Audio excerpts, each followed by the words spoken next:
সবাইকে আসসালামু আলাইকুম। আজকে আমাদের ক্লাসটা হচ্ছে বিইউপির 2022 সালের ফ্যাকাল্টি অফ বিজনেস স্টাডিজের ম্যাথমেটিক্যাল অংশটার সলভ ক্লাস। যারা আগের ক্লাস 23 ব্যাচের ক্লাসটা করেছো তারা অলরেডি আশা করি অনেকগুলো পয়েন্ট অনেকগুলো টপিক বুঝতে পারো। মানে ওখানে 40টা ক্লাস ম্যাথ থাকলেও মোটামুটি 50টা টপিক ক্লিয়ার করা হয়েছে। যারা ভালো করে করেছো তারা পারবা। তাহলে আমরা প্রশ্নে চলে আসি সরাসরি। সেখানে হচ্ছে the difference of two number is 5 and the difference of their square is 135. What is the sum of the number is, তাহলে sum of the number is বের করতে বলছে। তাহলে আমরা প্রথমে কোয়েশ্চেনটা বুঝি। কোয়েশ্চেনটা হচ্ছে কি, এখানে ডিফারেন্স অফ টু নাম্বার হচ্ছে 5। তাহলে X minus Y is equal to 5, মানে এক্স আর ওয়াইকে আমরা দুটো নাম্বার ধরলাম। The difference of their square, তাহলে ডিফারেন্স অফ দেয়ার স্কোয়ার কিসের ডিফারেন্স? তাদের স্কোয়ারের difference. X square minus Y square is equal to 135। তাহলে তাদের ডিফারেন্সের তাদের স্কোয়ার যেটা সেটার ডিফারেন্স হচ্ছে 135। তাহলে আমরা এখন যেই আনসারটা আমরা বের করব সেটা হচ্ছে, দেখো যেটা চাইছে the sum of their number, মানে তাদের যোগফলটা, সাম মানে তাদের যোগফলটা বের করতে বলছে। এখন এটা আমরা যেভাবে করব সেটার জন্য আমাদের প্রশ্ন, আমরা একটা সূত্র জানি, সেটা হচ্ছে ছোটোবেলা থেকে আমরা জানি A square minus B square is equal to, এটা ক্লাস 6-এর ছিল, A plus B into A minus B. ঠিক আছে? তাহলে আমরা ঠিক সিমিলারলি আমরা এই জায়গাটা থেকে আমরা যেটা করতে পারি, X plus Y into X minus Y is equal to 135 বা 135। এখন যে জিনিসটা আমরা করব সেটা হচ্ছে, দেখো এক্স মাইনাস ওয়াইয়ের মান হচ্ছে কত? 5। তাহলে আমরা একটা কাজ করব, সেই কাজটা হচ্ছে আমরা এই অংশটার পরিবর্তে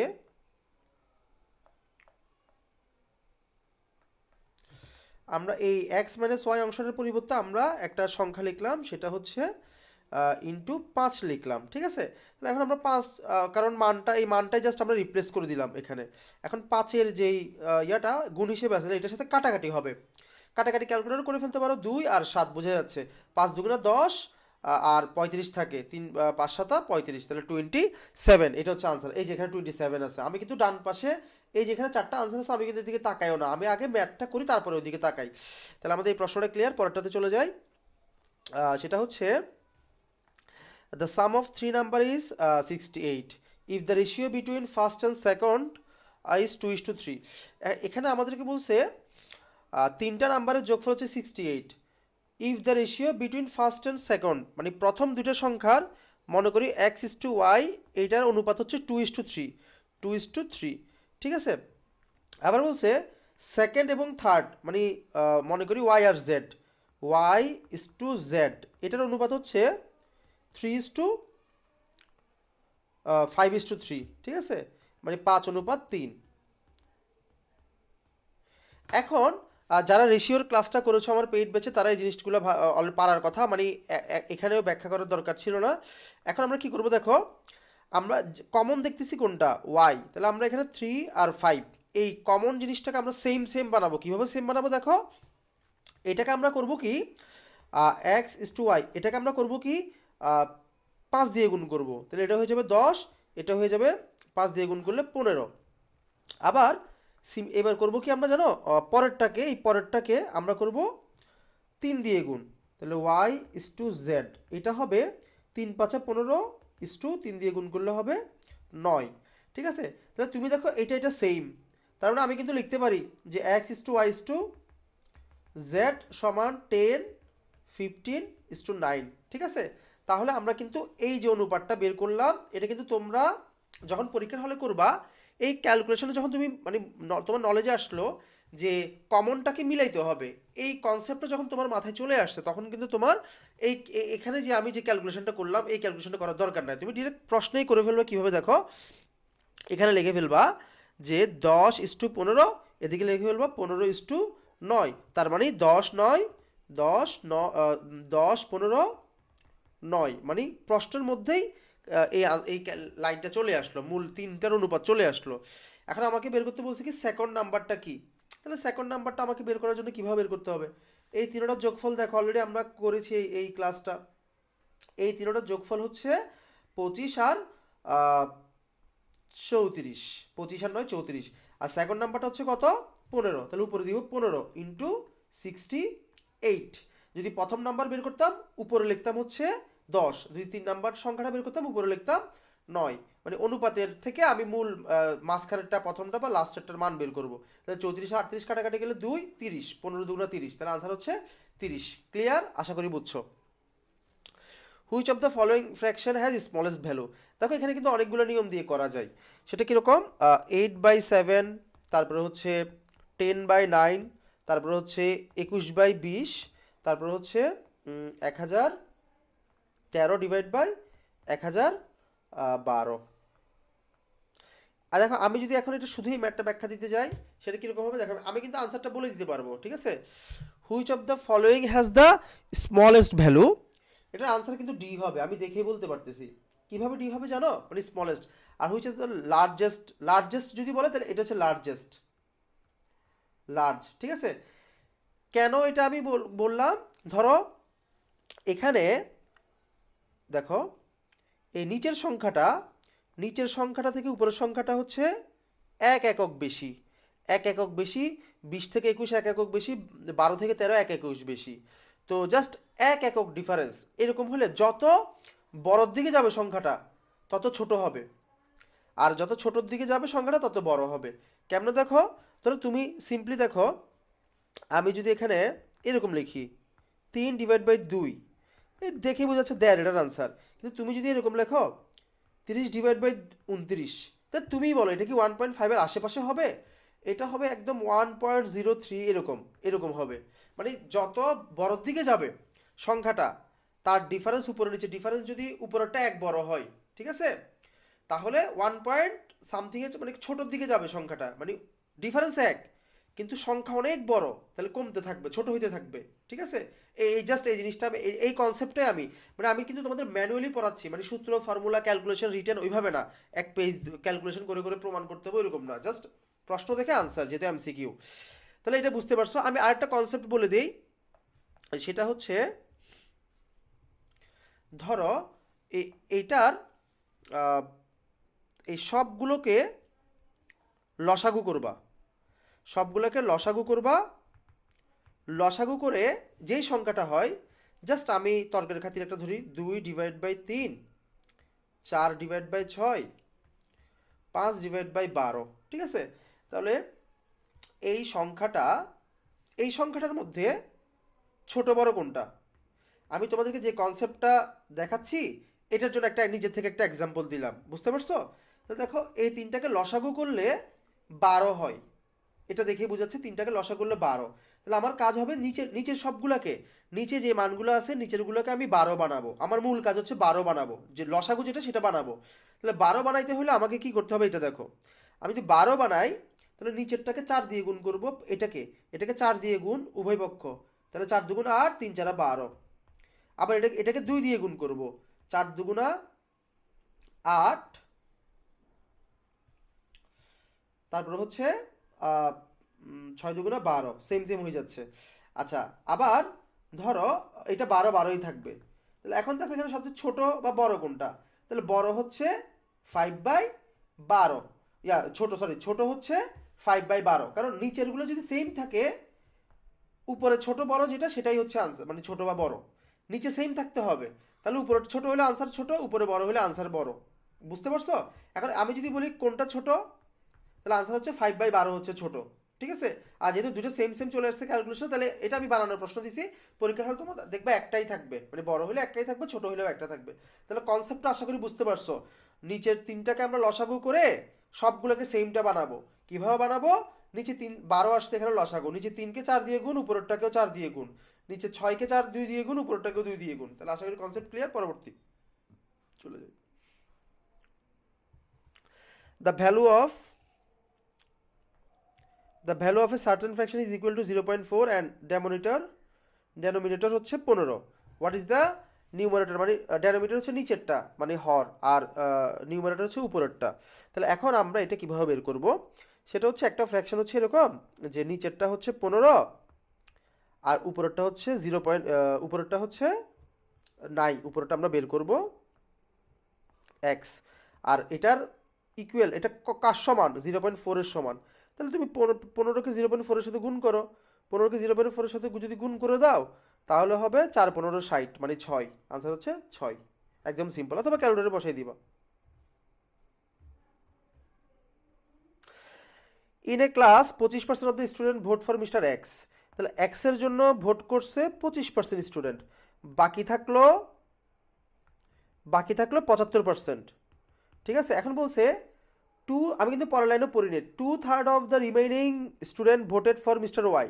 তাহলে এই যে রিমেইনিং, এর মধ্যে 3/2 ভাগ, মানে তিনজনের মধ্যে 2জন, মানে 2/3, এই যে 2/3 75-এর মানে বাকি অংশ হচ্ছে 75, এটা 2/3 কার জন্য ভোট করছে? ওয়াই এর জন্য ভোট করছে, বুঝছো? তাহলে ওয়াই এর জন্য যদি ভোট করে আমি কাটাকাটি করি, এটা হচ্ছে 25, তাহলে 25 দুগুণা হচ্ছে 50। তার মানে 50% স্টুডেন্ট ভোট করছে কাকে? ওয়াই কে, ঠিক আছে? তাহলে the remaining 25% student don't vote, didn't caste there vote হচ্ছে কত? দেখো 50% ওয়াইকে দিছে, 25% এক্স দিছে, থাকে বাকি থাকে কত? সিম্পল একটা কথা, 25% বাকি থাকে। তাহলে এই 25%-এর কতজন? 11 জন। তাহলে 25% যদি 11 জন হয়, সিম্পল কথা, 100% হবে 44 জন। তাহলে আনসার কত? হাউ মেনি স্টুডেন্ট হচ্ছে টোটাল? 44 জন। আনসার হচ্ছে বি। সবাই ক্লিয়ার? আশা করি ক্লিয়ার। আমরা পরের প্রশ্ন দেখি।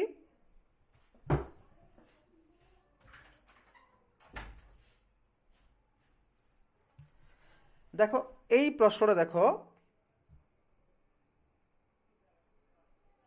এই প্রশ্নটা খুব ইম্পর্ট্যান্ট। আমি দুইটা প্রশ্ন দেখাই দিব, খুব ইম্পর্ট্যান্ট দুইটা টপিক ক্লিয়ার হয়ে যাবে। কিভাবে ক্লিয়ার হবে দেখো, প্রশ্নটা হচ্ছে the price of cooking oil has increased 25%, মানে দাম বাড়ছে 25%, ঠিক আছে? The percentage of the reduction of A family should effect in the use of cooking oil so as not to increase the expenditure. এর মানে হচ্ছে একটা জিনিসের তেলের দাম যখন 25% বেড়ে যায়, 25% দাম বাড়ার জন্য তাদের মানে যে পরিমাণ তেল তারা ব্যবহার করতো ফ্যামিলিতে, কতটুকু ব্যবহার কমাইলে তাদের আর কোনো মানে এই দাম বাড়া কমার জন্য তাদের এক্সট্রা কোনো টাকা খরচ করতে হবে না। এটা হচ্ছে আমাদের প্রশ্ন। তাহলে প্রশ্নটা আশা করি ক্লিয়ার। দেখো এটার জন্য ছোট্ট একটা ফর্মুলা ইউজ করবো, একদম ছোট্ট একটা ফর্মুলা। সেই ফর্মুলাটা কি? এইসব ক্ষেত্রে যখন দাম বাড়লে জিনিস ব্যবহার কমাতে হবে, ব্যবহার কমাইলে জিনিসপত্রের দাম বাড়ে, বা ব্যবহার বাড়ালে জিনিসপত্রের দাম কমে, এই টাইপের ক্ষেত্রে একদম ছোট্ট একটা ফর্মুলা মনে রাখবা, আমি এখনই দেখাই দিচ্ছি। দেখো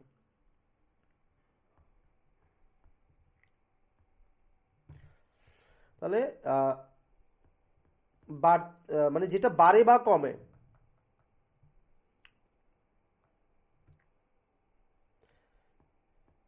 দাম বা ব্যবহার বাড়ে বা কমে, বাড়তি বা কমতি, মানে যেটুকু অংশ বাড়তি বা কমতি হয়েছে ওইটাই। আমি জাস্ট একটা একটা আইডিয়া কনসেপ্ট একটা বলে দিচ্ছি। এটা মানে যেতটুকু দাম বা ব্যবহার বাড়ছে বা কমছে, যত পার্সেন্ট ব্যবহার বাড়ছে বা কমছে, ঠিক আছে ওইটা। তাহলে এরপর হচ্ছে পরিবর্তিত দাম বা ব্যবহার, মানে পরিবর্তন হওয়ার পর যে দাম বা ব্যবহার যেটা হয় সমান আনসার, মানে আনসারে যা চাইছে সেটা অটোমেটিক চলে আসবে। এবার দেখো এটা কিভাবে আমরা করব। এটা করার জন্য এই প্রশ্নে আমার দাম বাড়ছে কত পার্সেন্ট, আমি 25% লিখলাম, ঠিক আছে? এখন 25% বাড়ার পর, মানে নর্মালি তো পার্সেন্টেজ আমি 100 ধরি প্রাথমিকটাকে, এখন দাম বাড়ার পর মোট টাকা হয়েছে কত, মোট দাম হয়েছে কত? 125, ঠিক আছে? এখন আচ্ছা এখানে একটা ইন্টু 100 থাকবে, পার্সেন্টেজ তাই তো, ওই জন্য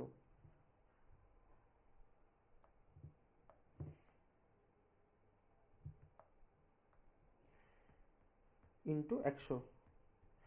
তাহলে এখন ইন্টু 100, ঠিক আছে? তাহলে 125 কাটাকাটি করলে 1/5, 5 দিয়ে কাটাকাটি করলে 20। তার মানে আনসারে কি চাইছে দেখো, আনসারে চাইছে এই family should effect use of cooking not as increase the expenditure on the account. তার মানে আমার যে ব্যবহার দাম যেহেতু বাড়ছে তাহলে আমার ব্যবহার কমাইতে হবে। তাহলে ব্যবহার কতটুকু কমাইতে হবে?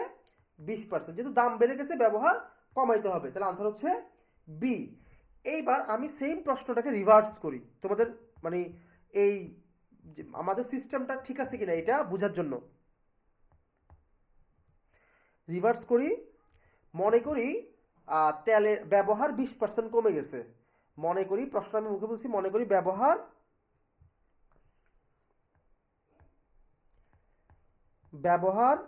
20% কমলে তখন দাম কত বাড়ে? তখন দাম কত বাড়ে? মনে করো প্রশ্ন এটা, সেম প্রশ্ন রিভার্স করে দিলাম। তাহলে আমরা যে সিস্টেমটা বলছিলাম ওই সিস্টেমে আমরা আসি। ব্যবহার 20% কমছে, তাহলে ফর্মুলা অনুযায়ী আমাদের কি ছিল? দাম, এই দাম বা ব্যবহারের যেটা বাড়তি বা কমতি হয়, তাহলে কতটুকু কমছে? এখানে 20% কমছে। তাহলে আমি এখানে লিখলাম 20। আবার 20, এখন ব্যবহার দেখো এরপরের জিনিসটা হচ্ছে কি? পরিবর্তিত দাম বা ব্যবহার। এখন যেই ব্যবহার 20% কমছে, তাহলে 80 থেকে 20 চলে গেলে কত হয়? 100 থেকে 20 চলে গেলে কত হয়? 80 হয়, ঠিক আছে? তাহলে 80 এখন ইন্টু কত? 100। তাহলে দাম কত বাড়ছে? দাম কত বাড়ে? তাহলে এখন দেখো কাটাকাটি করলাম 1/4, 4 দিয়ে 100কে ভাগ করলাম 25, তারপরে দাম বাড়ছে 25%। দেখছো এই যে দাম বাড়ছে 25%। সবাই ক্লিয়ার? আশা করি সবাই আনসারটা বুঝতে মানে প্রশ্নের প্যাটার্নটা বুঝতে পারছো। দুইটা প্রশ্ন, দুইটা কঠিন প্রশ্ন আমাদের সলভ। এই দুইটা প্রশ্ন দিয়ে তুমি মোটামুটি 200-2000 প্রশ্ন সলভ করতে পারবা এই ফিগার, এই দুইটা টপিক যদি ঘুরাই পেঁচাই দেয়। তাহলে পরবর্তীতে চলে আসি আমরা, সেটা হচ্ছে Sneha spend 40% salary on food, 25% on house, 15% entertainment. ঠিক আছে? আচ্ছা সালেহা, আমি স্নেহা বললাম। সালেহা হচ্ছে 40% হচ্ছে ফুড, তারপর 25% হচ্ছে হাউস। এখন দেখা যায় হচ্ছে মানে যারা আমাদের ভাড়া বাসায় থাকে হাউসের, তাদের 50 থেকে 60% শুধু হাউসের পিছিয়েই চলে যায়। আচ্ছা উল্টা আর কি ফুডে তার থেকে কম যায় যা দেখতেছি আশেপাশে। তারপর এন্টারটেনমেন্ট হচ্ছে 15%।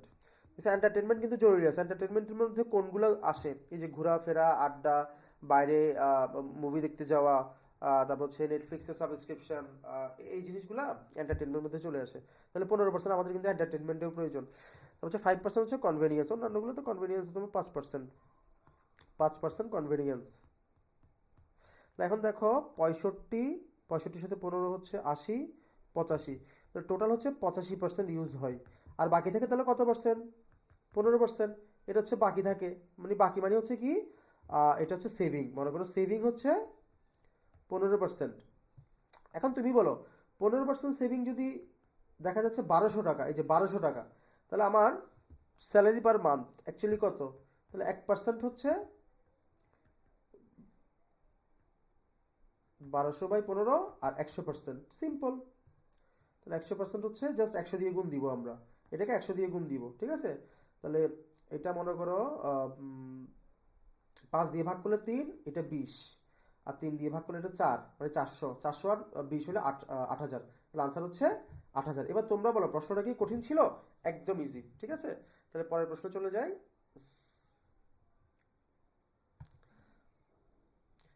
The correct birth per rate 1032, whereas corresponding death rate is 11। তাহলে মানে জন্মহার হচ্ছে 32, মৃত্যুহার হচ্ছে 11। তাহলে জনসংখ্যা বৃদ্ধি হচ্ছে 21, কত হাজারে? মানে 1021 জন, ঠিক আছে? তাহলে বলছে the net growth rate in terms of population increase in percent given. তাহলে 1000, তো তাহলে আমার তো পার্সেন্টেজ আমরা বের করি কিসে? 100-তে। তাহলে তুমি এটা 100-তে আনো, 10 দিয়ে ভাগ দাও। তাহলে এটা 1000 হাজারে, তো তাহলে আমি যদি পার্সেন্টেজ হিসাব করি 100-তে হিসাব করলে 2.1 হবে। 100-তে হিসাব করলে মানে 1021 জন, তার মানে 100-তে 2.1 জন, 21%। ঠিক আছে? তাহলে আমাদের প্রশ্নটা ক্লিয়ার?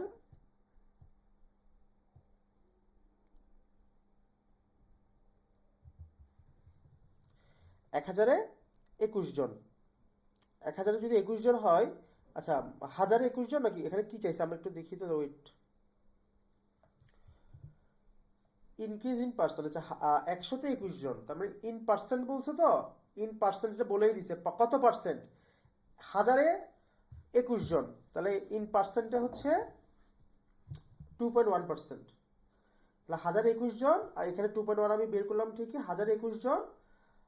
তার মানে আনসারটা হচ্ছে 2.1। তাহলে পরের প্রশ্নে চলে আসি।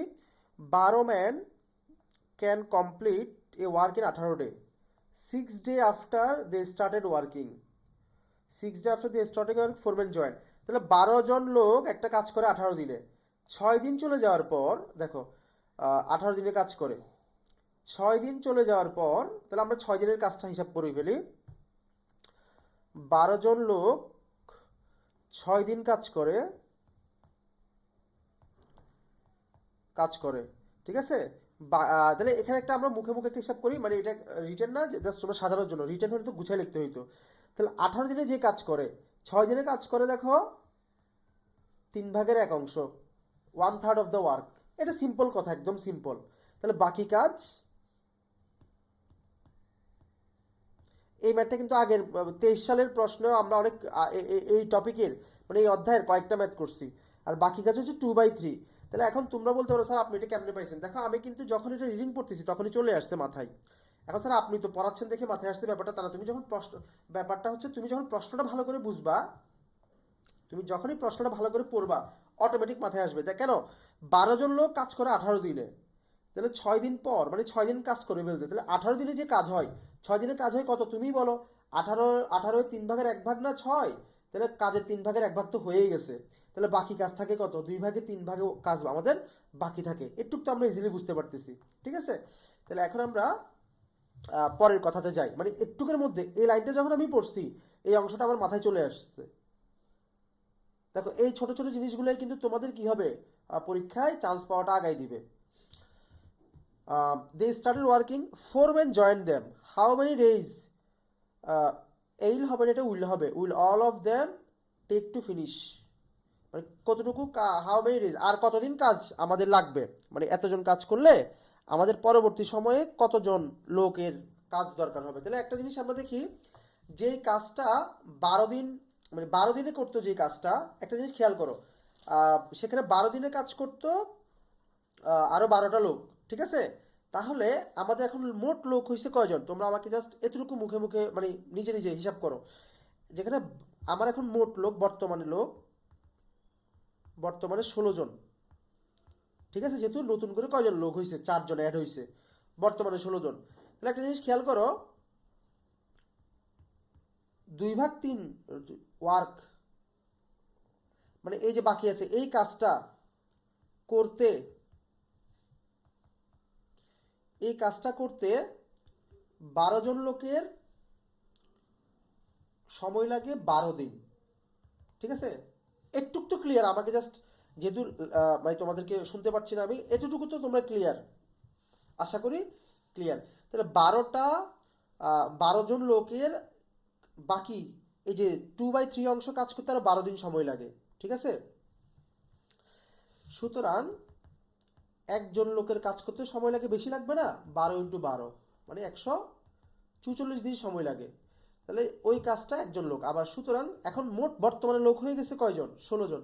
সুতরাং 16 জন লোক কাজ করতে সময় লাগে 144 / 16। তাহলে কাটাকাটি করলে এটা কিন্তু ক্যালকুলেটর করে ফেলতে পারতেছ। 4 দিয়ে কাটাকাটি করলে 4, তারপর এদিকে কাটাকাটি করলে 4 দিয়ে 3, 3 4 12, আর হচ্ছে 16, আচ্ছা না না 3 4 12 16, আচ্ছা 24।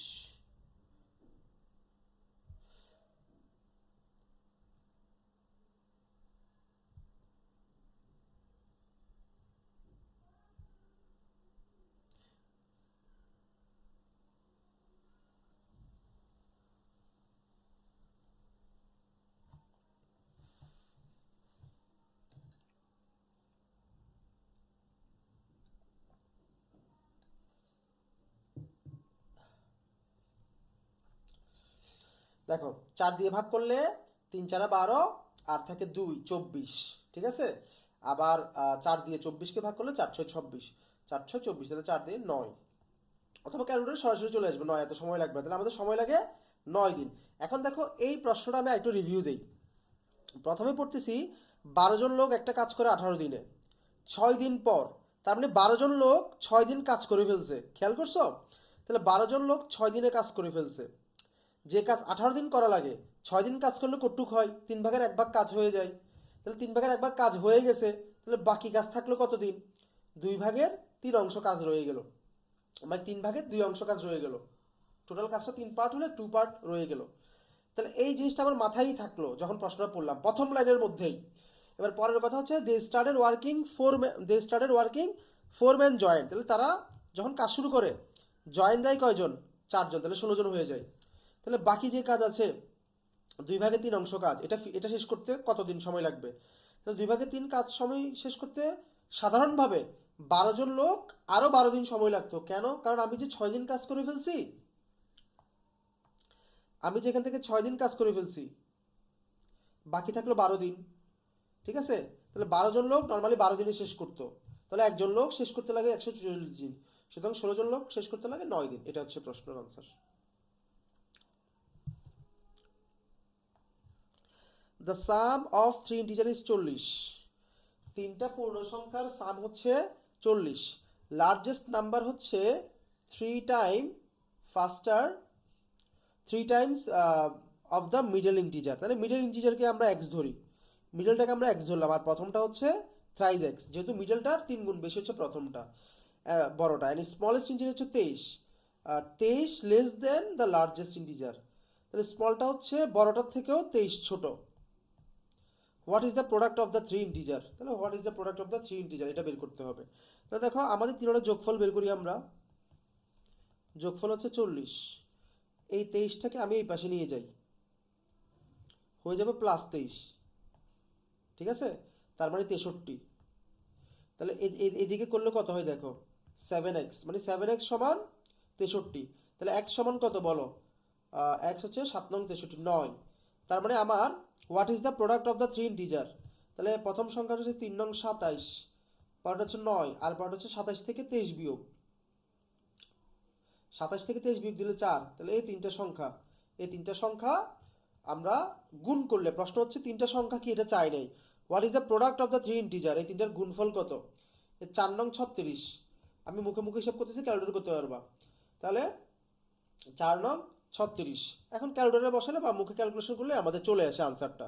তাহলে ক্যালকুলেটার আমি যদি 27 × 36 দিই, 972। দেখছো, একদম সিম্পল একটা প্রশ্ন, আনসার চলে আসলো। If 500 is deposit to savings account which pays 7% annual interest compounded by semi-annually, মানে 7% ইন্টারেস্ট দেয়, কিন্তু ইন্টারেস্টটা দেয় 6 মাস পর পর। টু দ্য নিয়ারেস্ট টাকা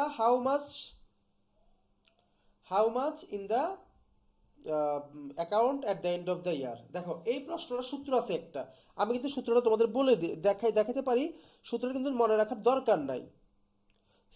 এটা হচ্ছে চক্রবৃদ্ধির সূত্র। এখন যেহেতু এটা মানে 6 মাস পর পর এখানে একটা 2 দিতে হয়, এখানে একটা 2 দিতে হয়, এটা আমার দরকার নাই। সূত্রটা আমি কিভাবে করব দেখো, আমি কিভাবে করতেছি দেখো। 500 টাকার 7% সুদ, 5 7 35।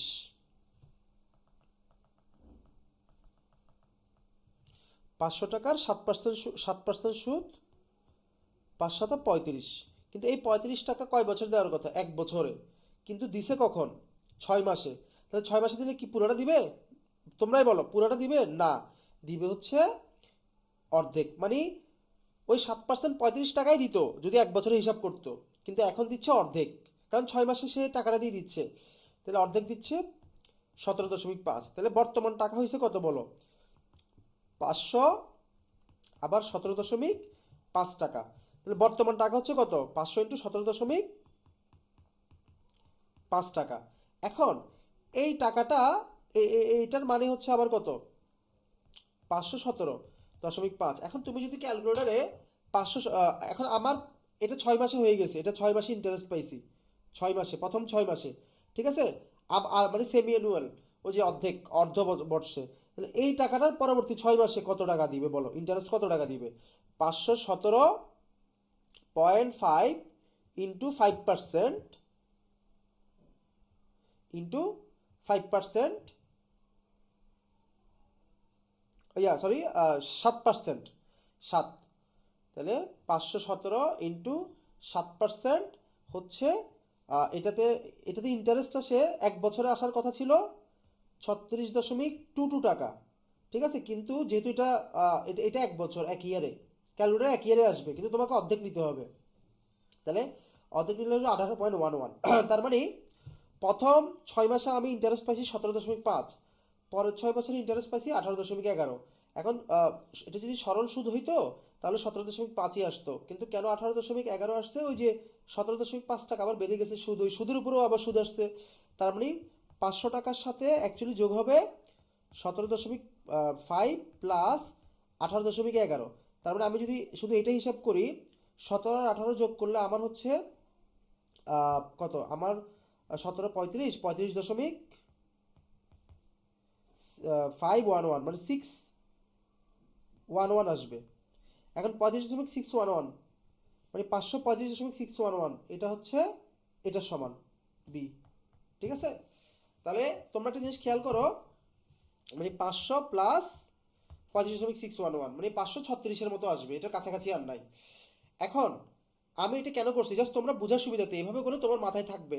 যদি আমি সূত্র দিয়ে করাইতাম, আমি গ্যারান্টি দিয়ে বলতেছি 10 জন ক্লাসটা করলে 5 জন আনসার করতে ভুল করতো। এখন তোমাদের মোটামুটি 10 জনের মধ্যে 10 জনই পারবা। তাহলে কনসেপ্টটা কি ছিল দেখো, আরেকবার আমি সামারি দিচ্ছি। প্রথমে 500 টাকার 7% সুদ আসে 35 টাকা, কিন্তু যেহেতু এটা আমি 6 মাসের হিসাব করতেছি, অর্ধেক পাবো 17.5। তাহলে পরের বছর আমার টাকা হচ্ছে টোটাল 517.5 টাকা। এখন 517.5 টাকার 7% যদি আমি হিসাব করি, আসে হচ্ছে ক্যালকুলেটারে 36.22, কিন্তু এটা তো অ্যাকচুয়ালি আমি অর্ধেক বছরের নিব। তাহলে অর্ধেক বছরের নিলে আমি কি করবো, অর্ধেক করবো। তাহলে অর্ধেক করলে 18.11। তার মানে প্রথম 6 মাসে আমি ইন্টারেস্ট পাইছি 17.5, পরের 6 মাসে আমি ইন্টারেস্ট পাইছি 18.11। তাহলে 500 তো থাকলো, 17.5 আর 18.11 যোগ করলে তোমার হয় 535.611, ঠিক আছে, মানে কাছাকাছি আসে আর কি। এটা হচ্ছে আনসার। তাহলে পরবর্তী প্রশ্ন চলে যাই। Length of a train, length of a train is 170 metre, speed হচ্ছে 53 কিলোমিটার। যেহেতু মিটারের হিসাব আছে, তাহলে আমি স্পিড 63 কিলোমিটারকে মিটার পার সেকেন্ডে নিব। তাহলে কি করতে হবে, কিলোমিটারকে আমার 5/18 দিয়ে গুণ করতে হবে, ঠিক আছে। আর যদি আমি মিটার থেকে কিলোমিটার নিতাম, তাহলে 18/5 দিয়ে গুণ দিতাম। তাহলে এটা এটা করলে হয় কি, 2, আর এদিকে 9 দিয়ে করলে 7×9 = 63। তাহলে উপরে হয় 35 নিচে হয় 2 মিটার পার সেকেন্ড, মানে এটা মিটারে নিতে হইলো আমাদের, ঠিক আছে। জাস্ট এটা খেয়াল রাখো, কিলোমিটারকে মিটারে নিতে হলে উপরে 5 নিচে 18 দিয়ে গুণ দিতে হবে, তাহলে আসে 17.5 বা 35/2। এখন the train can pass a bridge 30 second. এখন 30 সেকেন্ডে একটা ব্রিজ পার হয়, ঠিক আছে। মনে করো পদ্মা সেতু, আচ্ছা পদ্মা সেতু তো সহজে পার হবে না।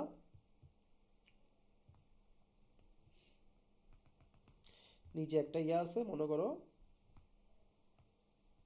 এটা হচ্ছে একটা ব্রিজ, মাঝে রেল লাইন।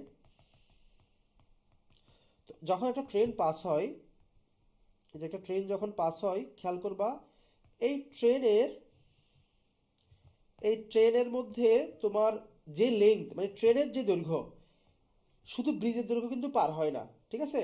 যদি একটা খুঁটি পার হইতো, ধরো একটা খুঁটি পার হয়, তখন খুঁটি পার হওয়ার সময় যে দূরত্ব অতিক্রম করে শুধু ট্রেনের দূরত্ব, কিন্তু যখন একটা ব্রিজ অতিক্রম করে, তখন একসাথে ব্রিজের দূরত্ব অতিক্রম করে, আবার ট্রেনের দূরত্ব, দুইটা দূরত্বই অতিক্রম করতে হয়, বুঝতে পারছো? তো এখন আমরা 30 সেকেন্ড অতিক্রম করে, তাহলে দেখো 1 সেকেন্ডে অতিক্রম করে 35/2, ঠিক আছে, মিটার। সুতরাং 30 সেকেন্ডে অতিক্রম করে, এটার সাথে 3 গুণ দিই, 30 গুণ দিব, 30 × 35/2, কাটাকাটি করলে 15, 15-এর সাথে 35 যদি আমি গুণ করি 525, তাহলে 525 মিটার 30 সেকেন্ডে সে অতিক্রম করে 525 মিটার। এই 525 মিটারের ব্রিজের দূরত্বও থাকে, ট্রেনের দৈর্ঘ্যও থাকে, দূরের দৈর্ঘ্য 525 মিটার। আর ট্রেনের দৈর্ঘ্য হচ্ছে কত, 170, এখান থেকে 170 বাদ দাও, ঠিক আছে, এখান থেকে 170 বাদ দিলে 5, 12 থেকে 7 গেলে 5, 4 থেকে 1 গেলে 3, 355। তার মানে ব্রিজের দৈর্ঘ্য হচ্ছে 355 মিটার। এখন ব্রিজ না বলে যদি বলতো একটা খুঁটি অতিক্রম করে, ট্রেনের দৈর্ঘ্য কত, তখন কিন্তু সরাসরি 525ই আসতো। খুঁটি হলে কোনো যোগ বিয়োগ হবে না, যে দূরত্বটা সেটা ট্রেনের দূরত্ব। আর যখন ব্রিজ অতিক্রম করে তখন টোটাল দূরত্বের মধ্যে ট্রেনের দূরত্বও থাকে, আবার ব্রিজের দূরত্বও থাকে, খেয়াল রাখবা।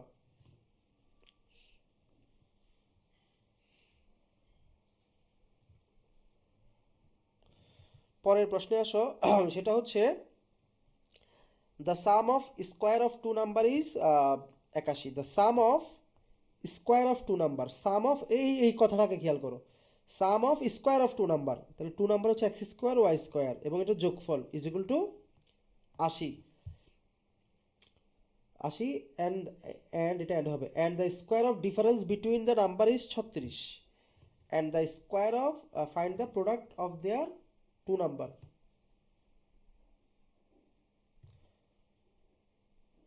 Square of the difference, square of the difference, তাহলে স্কোয়ার, দেখো square of difference, of difference, তাহলে প্রথমে ডিফারেন্স করব, অফ ডিফারেন্স, কাট ডিফারেন্স মানে স্কোয়ার অফ ডিফারেন্স, তাহলে আমরা কাট ডিফারেন্স সংখ্যা দুইটার, তাহলে স্কোয়ার অফ ডিফারেন্স, তাহলে স্কোয়ারটা আমি কাকে করব, ডিফারেন্সকে স্কোয়ার করব, তাহলে ডিফারেন্স বের করলাম এক্স মাইনাস ওয়াই এবং এটাকে স্কোয়ার করলাম, তাহলে কত পাবো 36। Find the product of the two number, তাহলে এখন এটার product of the two number, এখন আমরা এটা থেকে সূত্র বের করি, X square minus 2xy plus Y square is equal to 36। এখন এখানে একটা বিষয় দেখো, এই দুইটাকে আমি যদি একত্র করি, এই দুইটাকে আমি যদি একত্র করি,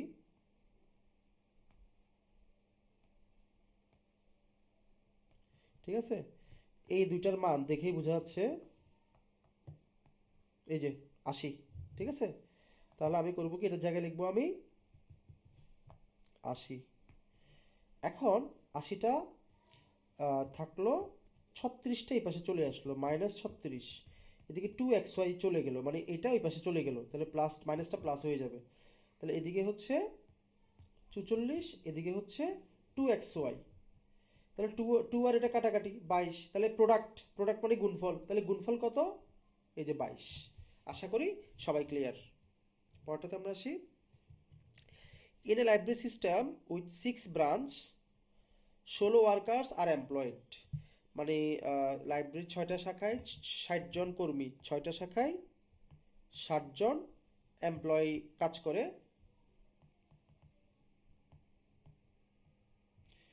if no library has fewer than 7 worker and no more than 11, তাহলে একটা লাইব্রেরিতে মানে একটা ব্রাঞ্চে হবে অ্যাকচুয়ালি, এক একটা ব্রাঞ্চে ম্যাক্সিমাম কাজ করে হচ্ছে 11 জন আর মিনিমাম কাজ করে হচ্ছে 7 জন, এতজন একটা লাইব্রেরিতে ম্যাক্সিমাম কাজ করে 7 জন 11 জন, তাহলে নো মোর, আচ্ছা, তাহলে what is the minimum number of worker in any two branch, মানে আমাদের ফিক্সড করে দেয় নাই কোন কোন ব্রাঞ্চে কতজন কাজ করবে, বলছে মিনিমাম 7 জন কাজ করবে অথবা ম্যাক্সিমাম 11 জন। এখন বলছে সর্বনিম্ন 2 জন কাজ করতে পারে, এমনভাবে তুমি সাজাইতে হবে সর্বনিম্ন 2 জন কাজ করে, সেখানে সেই 2 জনের সংখ্যা কয়টা, তাহলে আমি একটা কাজ করি, 6টার মধ্যে আমি এই 6টাকে আমি ভাগ করি, 2টা করি আর 4টা করি, 4টার মধ্যে আমি ম্যাক্সিমাম লোক ঢুকাই দিই, আমি 4টার মধ্যে ম্যাক্সিমাম লোক ঢুকাই দিই 11 জন করে, তাহলে 4 11 গুণ করলে 44 হবে, ঠিক আছে, তাহলে এখন 60 জন থেকে 44 জনকে আমি কাজে লাগাই দিলাম, বাকি থাকলো 16 জন, তাহলে এখন বাকি দুইটার এই জায়গায় কি 16 জনকে দেওয়া যায়, আমাদের কোনো কন্ডিশনে যে 7 জনের কন্ডিশনটা কি ইয়া হয়, প্রবলেম হয়, 7 জনকে যে ইয়া করা যাবে মিনিমাম 7 জন, তাহলে 16কে 2 করলে 8 ইন্টু 8, তাহলে আমাদের কন্ডিশনটা ব্রেক হচ্ছে না, তার মানে আমাদের মিনিমাম দুইটাতে কাজ করবে 8 ইন্টু 8 আর বাকিগুলোতে ম্যাক্সিমাম ঢুকাই দিছি, তাহলে মিনিমাম কাজ করবে 16 জন দুইটা রুমের মধ্যে, তাহলে 16 জন, দুইটা রুমে 16 জন কাজ করবে দুইটা ব্রাঞ্চে।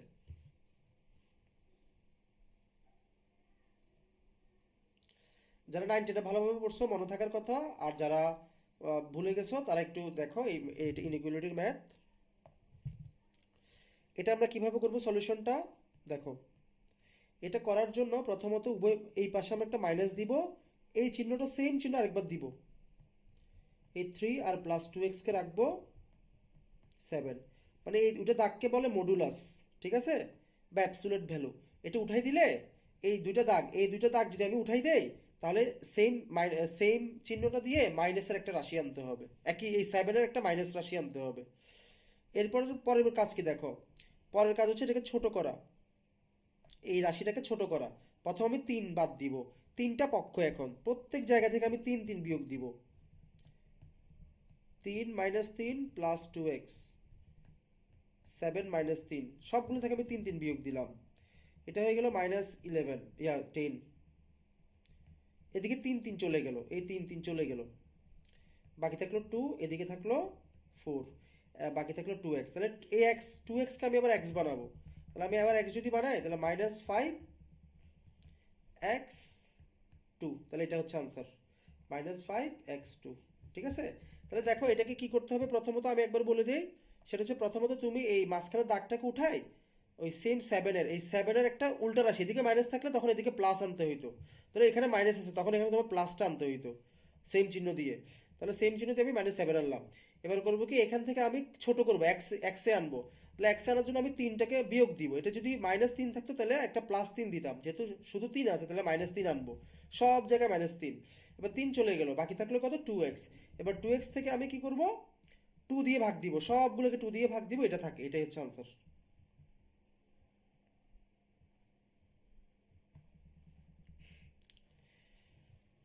How many of integers that satisfy the inequality are less than 5? আচ্ছা, how many of integers that satisfy the inequality, এটা হচ্ছে কি, মানে এই যে সমীকরণটা x প্লাস 3 বা অসমতাটা, বাংলা একদম সলিড মানে অ্যাকুরেট উচ্চারণ করলে অসমতা।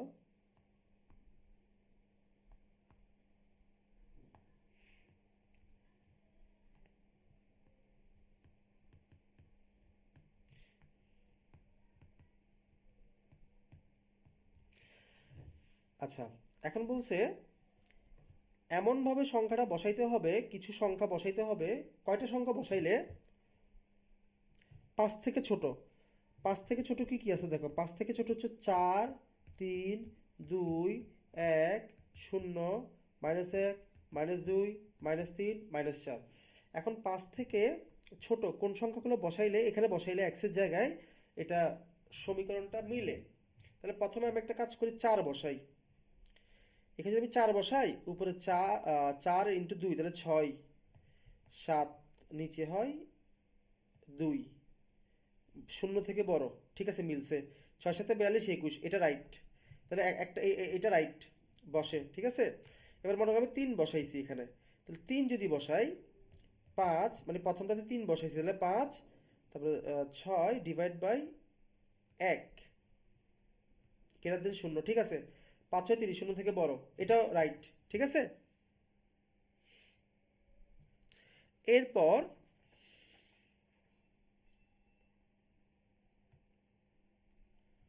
2 যদি বসাই, খেয়াল করো, 2 যদি বসাই, 4 × 5 ডিভাইড বাই 0 কেটে দিন 0, হচ্ছে না। নিচে যদি 0 থাকে এটা অসংজ্ঞায়িত হয়ে যাবে, কোনো কিছু নিচে 0 থাকা যাবে না, তাহলে এটা অসংজ্ঞায়িত হবে, ঠিক আছে। তার মানে আমি 4 আর 3 বসাতে পারবো, অন্যগুলো বসাতে পারবো না। এটার নিচে গেলে নিচেরটা কি হয়ে যাচ্ছে, হয় 0 হয়ে যাচ্ছে, অথবা আমি যদি 1 বসাই, ধরো 1 বসাইলাম,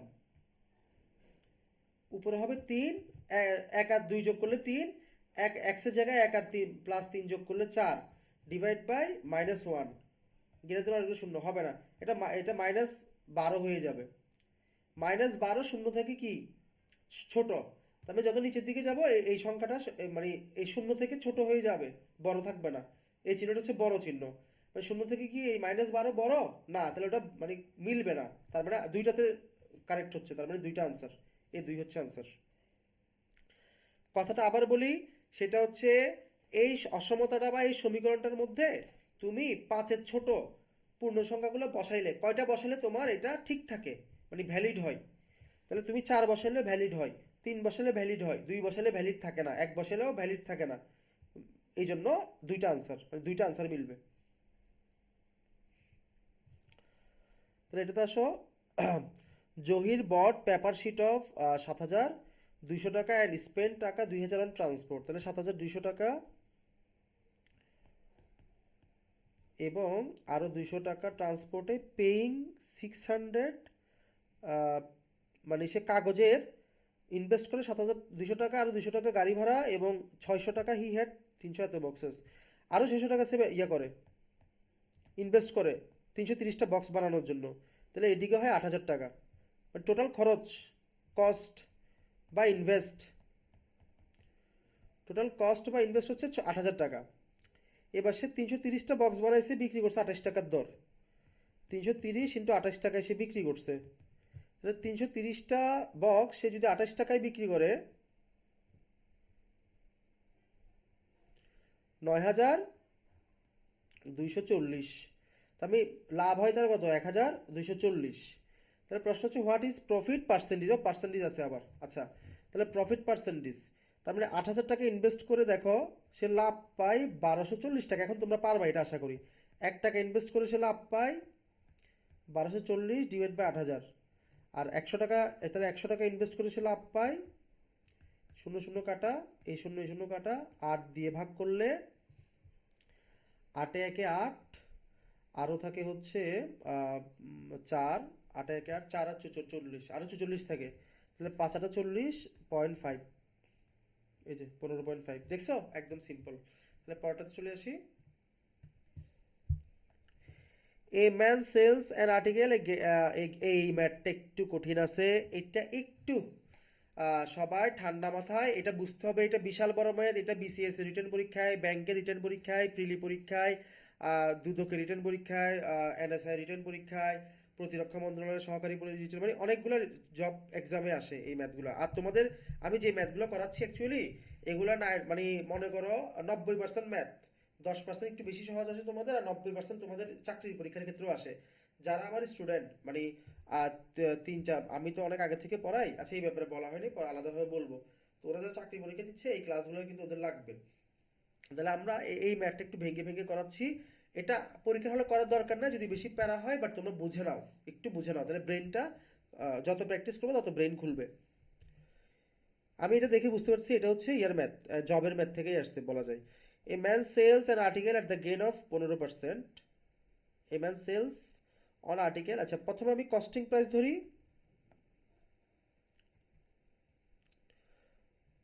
প্রথমে আমি কস্টিং প্রাইস ধরি 100 টাকা, ঠিক আছে?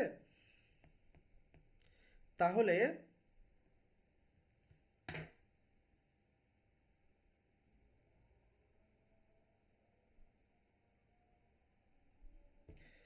তাহলে 15% আমি যদি লাভে সেল করি, তাহলে আমার 15% লাভের পর আমার সেলিং প্রাইস হচ্ছে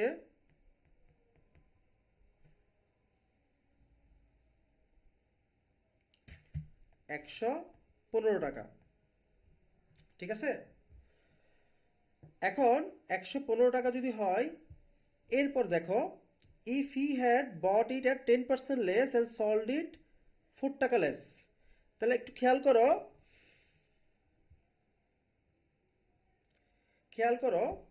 যদি 100 টাকায় না কিনে, মানে একটু কিন্তু তোমরা বুঝতে পারছো, প্রথম কস্টিং প্রাইস ছিল 100 টাকা, মানে সে লোকটা 100 টাকা ইনভেস্ট করছে বা পণ্যটা সে 100 টাকা দিয়ে কিনছে আর কি অন্য জায়গা থেকে, তাহলে তার পণ্যের পিছনে কস্টিং বা ইনভেস্ট ছিল 100 টাকা। এরপর সে ওইটা 15% লাভে বিক্রি করার পর 115 টাকায় বিক্রি করছে, ঠিক আছে? এখন এখন পরের কথা যেটা ছিল, এতটুকুতে থাকুক, আমার এই কথাটা থাকুক, এতটুকুর জন্য আমি লিখলাম, এতটুকুর জন্য আমি এতটুকু লিখলাম। If he had bought it at 10% less and sold it for 4 টাকা লেস, আচ্ছা যদি সে 90 টাকায় কিনতো, মানে 10 টাকা লসে 10 টাকা লেস দিয়ে 90 টাকায় কিনতো, if he had bought it at 10% less, 10 টাকা লস দিয়ে 90 টাকায় কিনতো, অ্যান্ড সল্ড ইট ফর 4 টাকা less, he would have gain 25 টাকা, 25%, 90-এর 25% দেখো, মানে সে 90-এর 25% লাভ করতো, তাহলে 90-এর 25% মানে 4/1 ভাগ, 90-এর 4/1 ভাগ, তাহলে 90-এর 4/1 লাভ মানে হচ্ছে 22.5 টাকা, এটা আমি মুখে মুখে হিসাব করতেছি। তার মানে 22.5 টাকা লাভ করলে তার হয়তো 112.5 5 টাকা। তাহলে খেয়াল করো, একটু কিন্তু আমরা ক্লিয়ার। যদি প্রথম লাইনে দেখো, a man sells on article at a gain of 15%, যদি সে 15% লাভে একটা জিনিস বিক্রি করে, তার ইনভেস্ট ছিল 100 টাকা, মনে করি 15% লাভ করছে। তার ইনভেস্ট ছিল 100 টাকা, 15% লাভ করছে, তার মানে বিক্রয় মূল্য ছিল তার 115 টাকা। কিন্তু সে নিজে যদি 10 টাকা কমে, 10% কমে লাভ জিনিসটা কিনে 25% লাভে বিক্রি করতো, তাহলে তার 112.5 টাকা হইতো। তাহলে ডিফারেন্সটা কত? ডিফারেন্স হচ্ছে 2.5 টাকা। ঠিক আছে? তাহলে যখন আমরা 100 টাকাকে বেস প্রাইস ধরছি, তখন 2.5 টাকা দেখো ডিফারেন্স ছিল লাভের। ঠিক আছে? এখন দেখো, লাভের মানে এই যে কম আর কি, এটা কম, এই যে কমটা, এই লাভের ডিফারেন্স ছিল কত? 2.5 টাকা। ঠিক আছে? তাহলে খেয়াল করো, যখন ডিফারেন্স 2.5 টাকা, তখন সেলিং প্রাইস মানে তার কস্টিং প্রাইস ছিল 100 টাকা। তাহলে যখন ডিফারেন্স 1 টাকা, তখন তার কস্টিং প্রাইস কত? 100/2.5। তাহলে আবার যখন কস্টিং প্রাইস 4 টাকা, ডিফারেন্সটা 4 টাকা হয়, ঠিক আছে, মানে কম, 4 টাকা কমে লাভ হয়, তখন হচ্ছে 100/2.5 × 4। তাহলে কাটাকাটি করলে এটা হয় 40, 2.5 দিয়ে ভাগ করলে, তাহলে 4×4 = 160। তাহলে আমার আনসার হচ্ছে 160। একদম ইজি হয়ে গেছে ম্যাথটা, মানে ব্যাখ্যাটা একদম সহজ। এটা আমি নিজেও দেখে প্রথমবার পারি নাই। আমার মানে এই ম্যাথটা দেখলে যে পারবো তা না, এটা কিন্তু কনসেপ্টটা বুঝতে হয়েছে। আমি যে তোমাদেরকে কনসেপ্টটা দেখালাম, এটা দেখো আরেকবার, আমি সামারি করে দিচ্ছি। দেখো, প্রথম কথা অনুযায়ী 15% লাভে বিক্রি করে, তাহলে আমি যদি 100 টাকাকে বেস ধরি পার্সেন্টেজে, 15% লাভ, তাহলে 115 টাকা সেলিং প্রাইস প্রথম লাইন অনুযায়ী। এবার মনে করো আমি 10% লেসে জিনিসটা কিনলাম, 90 টাকায় কিনলাম, কিন্তু 90 টাকা কিনে লাভ করছি 25%। 90-এর 25% হচ্ছে এই যে হিসাব দেখাইছি 22.5 টাকা। তাহলে 90-এর 25% লাভ করলে তখন সেলিং প্রাইস হচ্ছে 112.5 টাকা। তাহলে এই দুইটার মধ্যে ডিফারেন্স বা কমে গেছে কয় টাকা? 2.5 টাকা। এই দুইটার মধ্যে কমে গেছে 2.5 টাকা। তাহলে যখন আমার 100 টাকায় হিসাব করছি, কস্টিং প্রাইস 100 টাকায় হিসাব করছি, তখন 2.5 টাকা কমে, মানে 2.5 টাকা কমে কস্টিং প্রাইস 100 টাকা। 1 টাকা কমে কস্টিং প্রাইস এত টাকা। সুতরাং 4 টাকা কমে কস্টিং প্রাইস হচ্ছে 160 টাকা। আশা করি ক্লিয়ার। এটা না ক্লিয়ার হলে আবার আমাকে কোয়েশ্চেন করিও। এই ম্যাথটাতে একটা রাইট সিলিন্ডার হচ্ছে আহ, একটা রাইট সিলিন্ডার এবং একটা রাইট সার্কুলার কোন হ্যাভ দ্য সেম রেডিয়াস। তো সেটা হচ্ছে একটা পাইপের মতো একটা সিলিন্ডার, মানে পাইপ সাইজের যেটা, আর একটা কোন। কোন হচ্ছে এই রকম। ঠিক আছে? তো এখানে বললো ওদের ব্যাসার্ধটা সেম, তাহলে এটার ক্ষেত্রে আমরা আর ধরলে, এটার ক্ষেত্রে আর, তারপর হচ্ছে সেম ভলিউম, এটার ক্ষেত্রে ভি, ভি সেম, মানে ভলিউম সেম। তার জাস্ট এই ক্ষেত্রে এইচ হচ্ছে এই পার্ট, আর এই ক্ষেত্রে এইচ হচ্ছে একটু এইচ, তাহলে এটাকে আমরা H1 আর এটাকে আমরা H2 ধরি। আর সেম, যেহেতু সেম বললো, তাহলে এই ক্ষেত্রে ভলিউম হচ্ছে কিন্তু পাই আর স্কোয়ার এইচ, তাই পাই r² H1 ধরলাম, আর এই ক্ষেত্রে ভলিউম হচ্ছে 1/3 পাই আর স্কোয়ার এইচ। তো এখন আমরা এখানে যেটা আমরা করব সেটা হচ্ছে অনুপাতটা বের করতে বলছে। The ratio of the height of the cylinder, তাহলে সিলিন্ডারের ভলিউমটা আমরা আগে লিখলাম πr² H1 রেশিওটা, যেহেতু ইস টু, তো রেশিওটা বের করব 1/3 πr²H2 দিলাম এটাকে। তো এখন আমরা ওই প্রথমটার ভলিউম, সেকেন্ডটার ভলিউম অনুপাত নিব। তো অনুপাত নেওয়ার জন্য দেখো, পাইও সেম থাকবে, তারপরে হচ্ছে আরও সেম থাকবে, পাই সেম আর সেম, তাহলে এগুলো কাটাকাটি চলে যাচ্ছে। ঠিক আছে? তাহলে আমাদের উচ্চতা বলছে রেশিও অফ দ্য হাইটটা আমাদের বের করতে হবে। তাহলে H1 আর এদিকে H2টা নিচে চলে আসবে, ইস টু 1/3। তাহলে দেখো, দেখেই বোঝা যাচ্ছে 1:3। তাহলে 1:3 মানে হচ্ছে এই ডি নাম্বার হচ্ছে আনসার। আশা করি সবাই বুঝতে পারছো। তাহলে পরটাতে আমরা যাই। A sum of money is divided among A B C so that A যত রুপি পায়, বি গেটস ততটা ততটা 65 পয়সা, সি গেট 35 পয়সা এর তুলনায়। মানে এ যতটা টাকা রুপি পায়, আমি টাকা ধরে বলি, যত টাকা পাই বি পাই 65 পয়সা, সি পাই ততটা 35 পয়সা। তাহলে এ যদি আমি x টাকা ধরি, বি হবে 65 ডিভাইড বাই 100, কারণ এটা হচ্ছে পয়সা পাবে, ঠিক আছে, ততটা পয়সা ইন্টু এক্স। আর সিমিলারলি সি পাবে 35 ডিভাইড বাই 100 ইন্টু এক্স। তাহলে এখন আমাদের একটা প্রশ্ন, মানে এটা হচ্ছে কে কত টাকা পাচ্ছে, বাট এ লাইন থেকে যে কথাটা ইফ সি শেয়ার ইজ 28 টাকা, তাহলে এই কথাটার জন্য আমরা ক্যালকুলেশন করব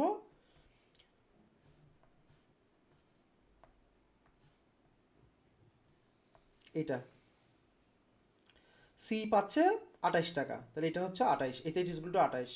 সুতরাং এক্স ইজ ইকুয়াল টু হবে, আচ্ছা এখানে একটু কাটাকাটি করে ফেলি, এটা 20, এটা হবে 7, 7 দিয়ে কাটাকাটি করলে 4 সাতা 7 দুগুণে 14, 3 সাথে 21, 4 সাথে 28, তাহলে এক্সের সাথে 20 গুলো 80, তাহলে এক্স পাচ্ছে, এক্স হচ্ছে 80। তাহলে দেন দ্য সাম ইজ, তাহলে টোটাল সামটা কত? এখন টোটাল সামটা আমরা কীভাবে বের করব? এই যে এক্স, এক্স হচ্ছে 80 প্লাস 65 ডিভাইড বাই 100 ইন্টু 80, কারণ ওই যে আমরা এবিসি তিনটা গুণ দিব, প্লাস 35 ডিভাইড বাই 100 ইন্টু 80, যেহেতু এক্সের মান 80। তাহলে এখন কাটাকাটি করলে আমার যা আসে তা, কাটাকাটি করলে আমি টোটাল যে মানটা পাবো সেটাই হচ্ছে আমাদের আনসার। তাহলে আমরা এখন এখানে 0 0টাকে কাটাকাটি করে দিই, 0 0 কাটাকাটি করে দিই, আর একটু ছোটো করলে 65 যদি আমি করি তাহলে 1 13, আর এটা হয় 2, 2 দিয়ে এটা করলে 4, তাহলে 4 13 52, তাহলে 80 প্লাস 52 তোমরা ক্যালকুলেট করে ফেলবো আর কি ইজিলি। তাহলে এখানে আবার এখানে আবার হয় 2, এখানে হয় 7, 5 দিয়ে ভাগ করলে 2 দিয়ে করলে 4, 4 সাতা 28। তাহলে আমার টোটাল এখানে আসতেছে হচ্ছে 80 ইন্টু 80 160। তাহলে আমি কিন্তু দেখো তোমরা আমি ক্যালকুলেশনগুলো ক্যালকুলেটর ছাড়াই মুখে মুখে মানে জাস্ট হাতে হাতে ক্যালকুলেশনটা করে ফেলি। তোমরা এগুলো যেখানে ক্যালকুলেটর ইউজ করতে পারবা ক্যালকুলেটর ইউজ করে ফেলবা। এরপর দেখো একটা প্রশ্ন, সেটা হচ্ছে to a sugar solution of 3 litre containing 40% sugar, তাহলে 3 লিটার, 3 লিটারের মধ্যে 40% সুগার, 40% যদি চিনি হয় তাহলে 3 লিটারে 40% হচ্ছে 1.2 লিটার, 1.2 লিটার, 3 4 12, ঠিক আছে। অথবা তুমি যদি এটাকে মিলিলিটার হিসাব করো, 3000 মিলিলিটার বা 1200 মিলিলিটার, ঠিক আছে। তাহলে আর বাকি থাকতেছে কত? 3 লিটারের মধ্যে আর বাকি থাকতেছে তোমার 1.8 লিটার থাকতেছে হচ্ছে পানি, বা 1 লিটার অফ, আচ্ছা আর বাকি থাকতেছে বা 1800 মিলিলিটার পানি থাকতেছে। এখন প্রশ্ন হচ্ছে, পরের কথা হচ্ছে 1 litre of water is added, 1 litre of water is added, the percentage of sugar in the new solution. দেখো 3 লিটার সলিউশনের সাথে আমি আরও 1 লিটার পানি যোগ করছি, তাহলে টোটাল সলিউশনটা হয়ে গেছে 4 লিটার। টোটাল সলিউশন মানে শুধু পানি না, টোটাল মিশ্রণটা হয়ে গেছে 4 লিটার। এটা কিন্তু আমাদের মিক্সচার ক্লাসে এই ম্যাথগুলো করানো আছে। তাহলে বলছে the percentage of sugar to the new solution, তাহলে নিউ হচ্ছে 4 লিটার, আর আগে ছিল চিনি হচ্ছে 1.2 লিটার। তাহলে আমি যদি এটাকে মিলিলিটার হিসাব করি, জিনিসটা হবে এরকম, 1200 ডিভাইড বাই 4000। এবার তুমি এটাকে কাটাকাটি করো, যা আসে তা কাটাকাটি করলে 12 ইন্টু 100 হবে যেহেতু পার্সেন্টেজ, তাহলে আরেকটা শূন্য শূন্য কাটা, আবার আমি যদি এটাকে 5 দিয়ে করি, এখানে 6 গেলে 6 5 6 30, তাহলে এটার পার্সেন্টেজ হবে 30%, বা তুমি ক্যালকুলেটর ডিরেক্ট বসাই দিবা, তাহলে পার্সেন্টেজ হচ্ছে 30%। তাহলে মিশ্রণটা দেখো আমার টোটাল হচ্ছে 3 লিটার মিশ্রণ, তার মধ্যে চিনি হচ্ছে 40%, 40% চিনি মানে 1.2 লিটার বা 1200 মিলি। এটা টোটাল 3 লিটারের সাথে টোটাল মিশ্রণের সাথে আমি 1 লিটার পানি মিশালাম, তাহলে পুরো পরবর্তী মিশ্রণ হয়ে গেল 4000 মিলিলিটার বা 4 লিটার। তাহলে টোটাল মিশ্রণের সাথে পরবর্তী টোটাল মিশ্রণের সাথে চিনি হচ্ছে, উপরে চিনিটা থাকবে, নিচে টোটাল নতুন মিশ্রণের পরিমাণটা থাকবে, উপরে থাকবে 1200 মিলি, নিচে থাকবে 4000 মিলি। এবার কাটাকাটি করে পার্সেন্টেজ মানে 100 দিয়ে গুণ।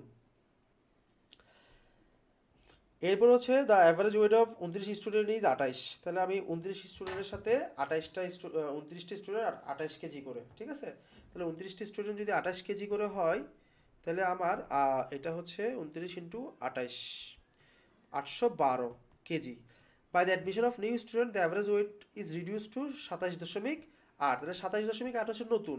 এখন 29টি স্টুডেন্ট ছিল, কিন্তু এখন হয়ে গেছে একজন বাড়ার পরে 30টা, তাহলে এখন টোটাল 30 জনের হচ্ছে 834, ঠিক আছে।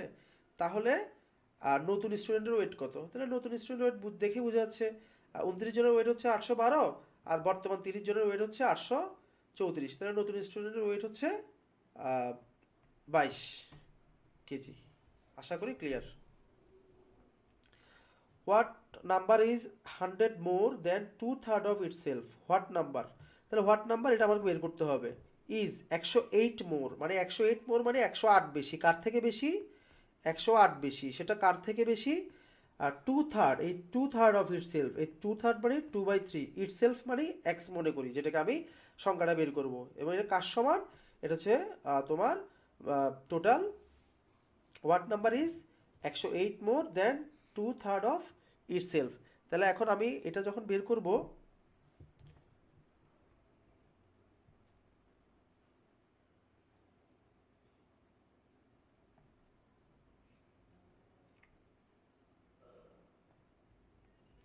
এই যে what number of 108 more than 2/3 of itself, তাহলে 108-এর সাথে ওই সংখ্যাটা 2/3 যোগ করলে ওই সংখ্যাটাই আমি পাবো। এটা একটা ইকুয়েশন। এখন তোমাদের একটা আমি ম্যানুয়াল ইকুয়েশন দিই, ম্যানুয়াল ফর্মুলা দিই, যেটা আমি যেভাবে বেশিরভাগ ম্যাথ দেখাই। দেখো, এখানে বলছে একটা সংখ্যার 3 ভাগ, ঠিক আছে? একটা সংখ্যার 3 ভাগের 2 ভাগ, 2 ভাগ মানে হচ্ছে মনে করো এটা 1, এটা 2, টোটাল সংখ্যাটা হচ্ছে এই 3 ভাগ, তাহলে এটা হচ্ছে 3 নাম্বার ভাগ। এখন এই 2 ভাগের সাথে তুমি যদি 108 যোগ করো, তাহলে ওই সংখ্যা পুরোটাই পাবা। আমি ইকুয়েশন ছাড়া মিলাই দিচ্ছি, দেখো। তাহলে ব্যাপারটা হবে কি, 108, তাহলে প্রথম ঘর, প্রথম এক অংশ, 2 অংশ, টোটাল 3টা অংশ। তো 3টা অংশের মধ্যে 2/3, 2/3 কিন্তু দেওয়া নাই। বলছে 2/3 ওই সংখ্যাটাই, পুরো সংখ্যাটা 2/3-এর সাথে যদি 108 যোগ করো, তাহলে ওই সংখ্যাটাই পাবা। তাহলে 108 কিন্তু 1/3, 1/3 হচ্ছে 108, আর এই খালিগুলো হচ্ছে 2/3। এবার আর বলো তো কিভাবে করবা? তাহলে এখানেও 108 একটা, মানে এই 2/3 হচ্ছে 108-এর ডাবল, তার মানে 300। আমি কিন্তু ক্যালকুলেশন ছাড়াই বলতেছি। তাহলে আনসার কিন্তু হচ্ছে 324। 300 আর 3/8 324, বুঝতে পারছো? মানে দেখো, বলছে 2/3 সংখ্যার সাথে 108 যোগ করলে ওই সংখ্যাটাই পাবো। তার মানে 2/3 খালি, তার মানে 108 হচ্ছে 3 ভাগের 1 অংশ, তাহলে 108 আরো 2টা যোগ হবে, সিম্পল। আর ইকুয়েশন যদি করো,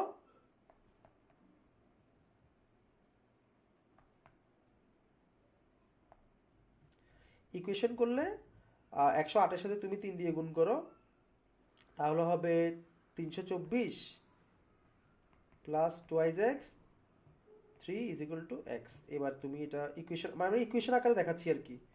2x is equal two 3x।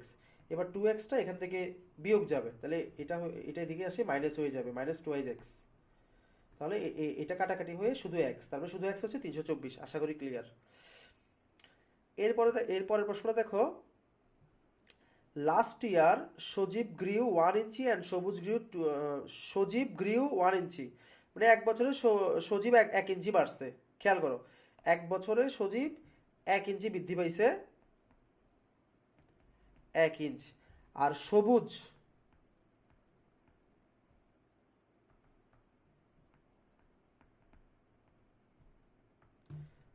সবুজ বৃদ্ধি পাইছে 200% বেশি, 2% মোর দ্যান সজীব, 200% বেশি। এখন যদি এখানে কিন্তু দুইটা ফ্যাক্ট আছে, একটা হচ্ছে 200% বৃদ্ধি পাইছে অথবা 200% বেশি বৃদ্ধি পাইছে। এখন আমাকে যদি কোয়েশ্চেনটা করতো 200% বৃদ্ধি পাইছে কার থেকে? সজীব থেকে, তাহলে আমি বলতাম আমার 2 ইঞ্চি বৃদ্ধি পাইছে বেশি। কিন্তু এখন বলছে কি, দেখো 200% বেশি বৃদ্ধি পাইছে, মানে সজীব যে 1 ইঞ্চি বৃদ্ধি পাইছে, এই 1 ইঞ্চি সে অলরেডি বৃদ্ধি তো পাইছেই, সে আরো 2 ইঞ্চি মানে আরো 200% বেশি বৃদ্ধি পাইছে। এখন কেউ যদি বলে সাপোজ তাহমিদের কাছে আছে 100 টাকা, শওকত তার থেকে 200% বেশি টাকা বেশি পাইছে। এখন তাহমিদের 100 টাকা, তো সে অলরেডি তাহমিদের 100 টাকা পাইছে, শওকতও 100 টাকা পাইছে। এখন শওকত কিন্তু তাহমিদ থেকে আরো 200% বেশি পাইছে, মানে শওকত 100 টাকা পাওয়ার পরেও আরো 200 টাকা বেশি পাইছে। তাহলে শওকতের টাকা হচ্ছে এখন 300 টাকা, তারপরে শওকত টোটাল পাইছে 300 টাকা। তাহলে এখানে আমাদের আনসার হবে সবুজ গৃহ হচ্ছে 3 ইঞ্চি। ব্যাপারটা হচ্ছে এরকম। আশা করি সবাই কথার মার প্যাচটা ধরতে পারছো। যদি বলতো শুধু 200% বৃদ্ধি পাইছে, তাহলে কিন্তু আনসার 2 ইঞ্চি। এখন বলছে 200 মোর, এই জন্য। আচ্ছা, এর পরেরটা আশা করি এই ক্যালকুলেশনটা একদম সিম্পল, আশা করি পারবা। এটা হচ্ছে 7/8 প্লাস 1/9 হাফ। ক্যালকুলেশনটা ক্যালকুলেটারে বসালেও পারবা। আচ্ছা, আমি তারপরেও করে দিচ্ছি। এখানে আমার একটা ফ্যাক্টর আছে, কোনো একটা ইয়ে আছে। 8 নং 72, 7 নং 63, এদিকে 8, এদিকে হচ্ছে হাফ। তাহলে 72, এদিকে এদিকে হচ্ছে 71,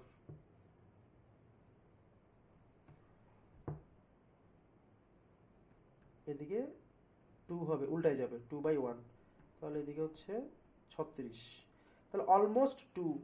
36 দিয়ে 71কে ভাগ করলে অলমোস্ট 2 এর কাছাকাছি হবে, তাহলে বলছে ক্লোজেস্ট, তাহলে 2 হবে এটার আনসার। আশা করি পারবা। ক্যালকুলেটরে বসিয়ে দিলে 1.99 এরকম আসবে। আচ্ছা, এখানে একটা প্রশ্ন, সেটা হচ্ছে out of the out of the 10% working on a project 4 are graduate, if 3 are selected, what is the probability that that that is at least one graduate among them? আচ্ছা, এখানে মনে হয় দা থাকবে না, that is at least one graduate among them. এখানে প্রশ্ন হচ্ছে 10 জন লোক, 10 জন পার্সন একটা প্রজেক্টে কাজ করে, 4 জন গ্র্যাজুয়েট গ্র্যাজুয়েট আর 6 জন নন গ্র্যাজুয়েট। ঠিক আছে, if 3 are selected, what is the probability at least one graduate among them? Minimum একজন থাকবে। এই প্রশ্নটা কিন্তু এটা যে করা হয়েছে, এটা কিন্তু হচ্ছে পারমুটেশন কম্বিনেশনের ম্যাথ। এটা ইন্টারের পারমুটেশন কম্বিনেশনের ম্যাথ। এখন এটা করতে গেলে আমরা আমি তো করতে পারতেছি, কিন্তু সবচেয়ে সহজভাবে, মানে ক্যালকুলেশন ছাড়া সবচেয়ে সহজভাবে যদি আমরা করতে যাই,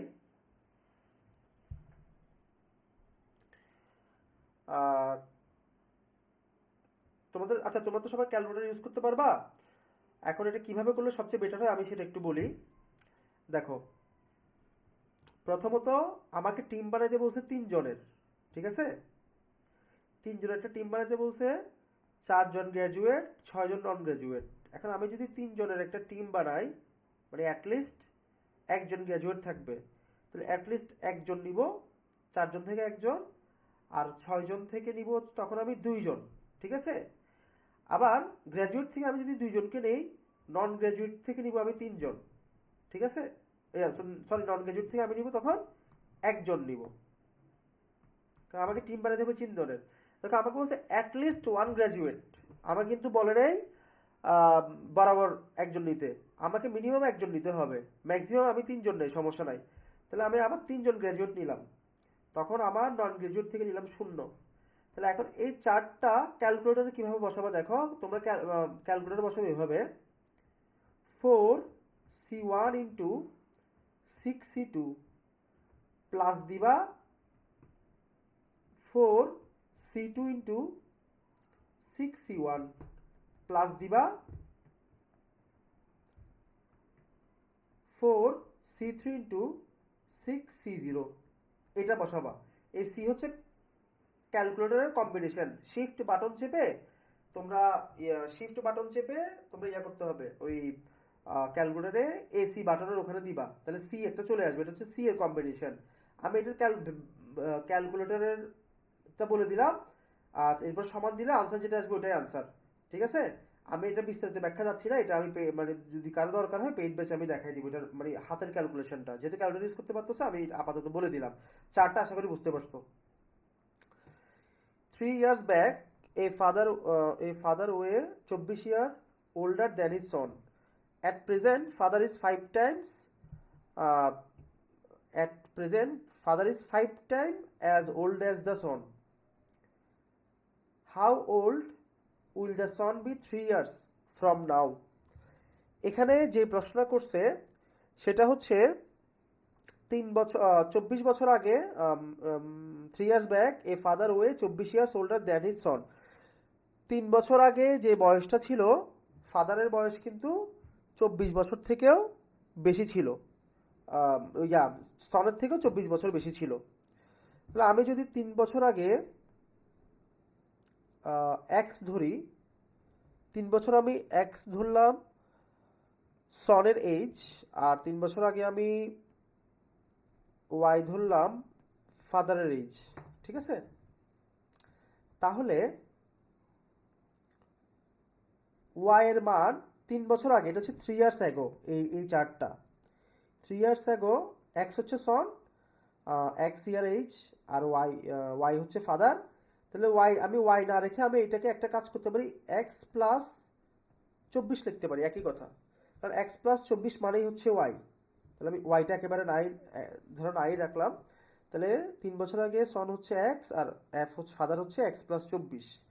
তাহলে বর্তমানে এটা হচ্ছে 3 বছর আগের কথা, আর বর্তমানে হচ্ছে ছেলের বয়স x+3 আর ফাদারের বয়স x+24+3, এটা হচ্ছে বর্তমানে, ঠিক আছে? এখন আমার পরের কথাটা হচ্ছে কি, একটু ক্লিয়ার কিন্তু আমার আশা করি একটু বুঝছো, যে 3 বছর আগে আমি ছেলের বয়স ধরলাম এক্স, তাহলে ফাদারের বয়স হচ্ছে x+24 3 বছর আগে, আর বর্তমানে তাহলে এক্সের সাথে 3 যোগ হবে, আবার ওই ফাদারের সাথেও 3 যোগ হবে। এবার এখন কথা হচ্ছে অ্যাট প্রেজেন্ট, বর্তমানে father is 5 Times as old as the son, ঠিক আছে? তাহলে বর্তমানে হচ্ছে কিন্তু ফাদার 5 টাইমস সনের থেকে 5 টাইমস বেশি বর্তমানে। তাহলে বর্তমানে যদি 5 টাইমস বেশি হয়,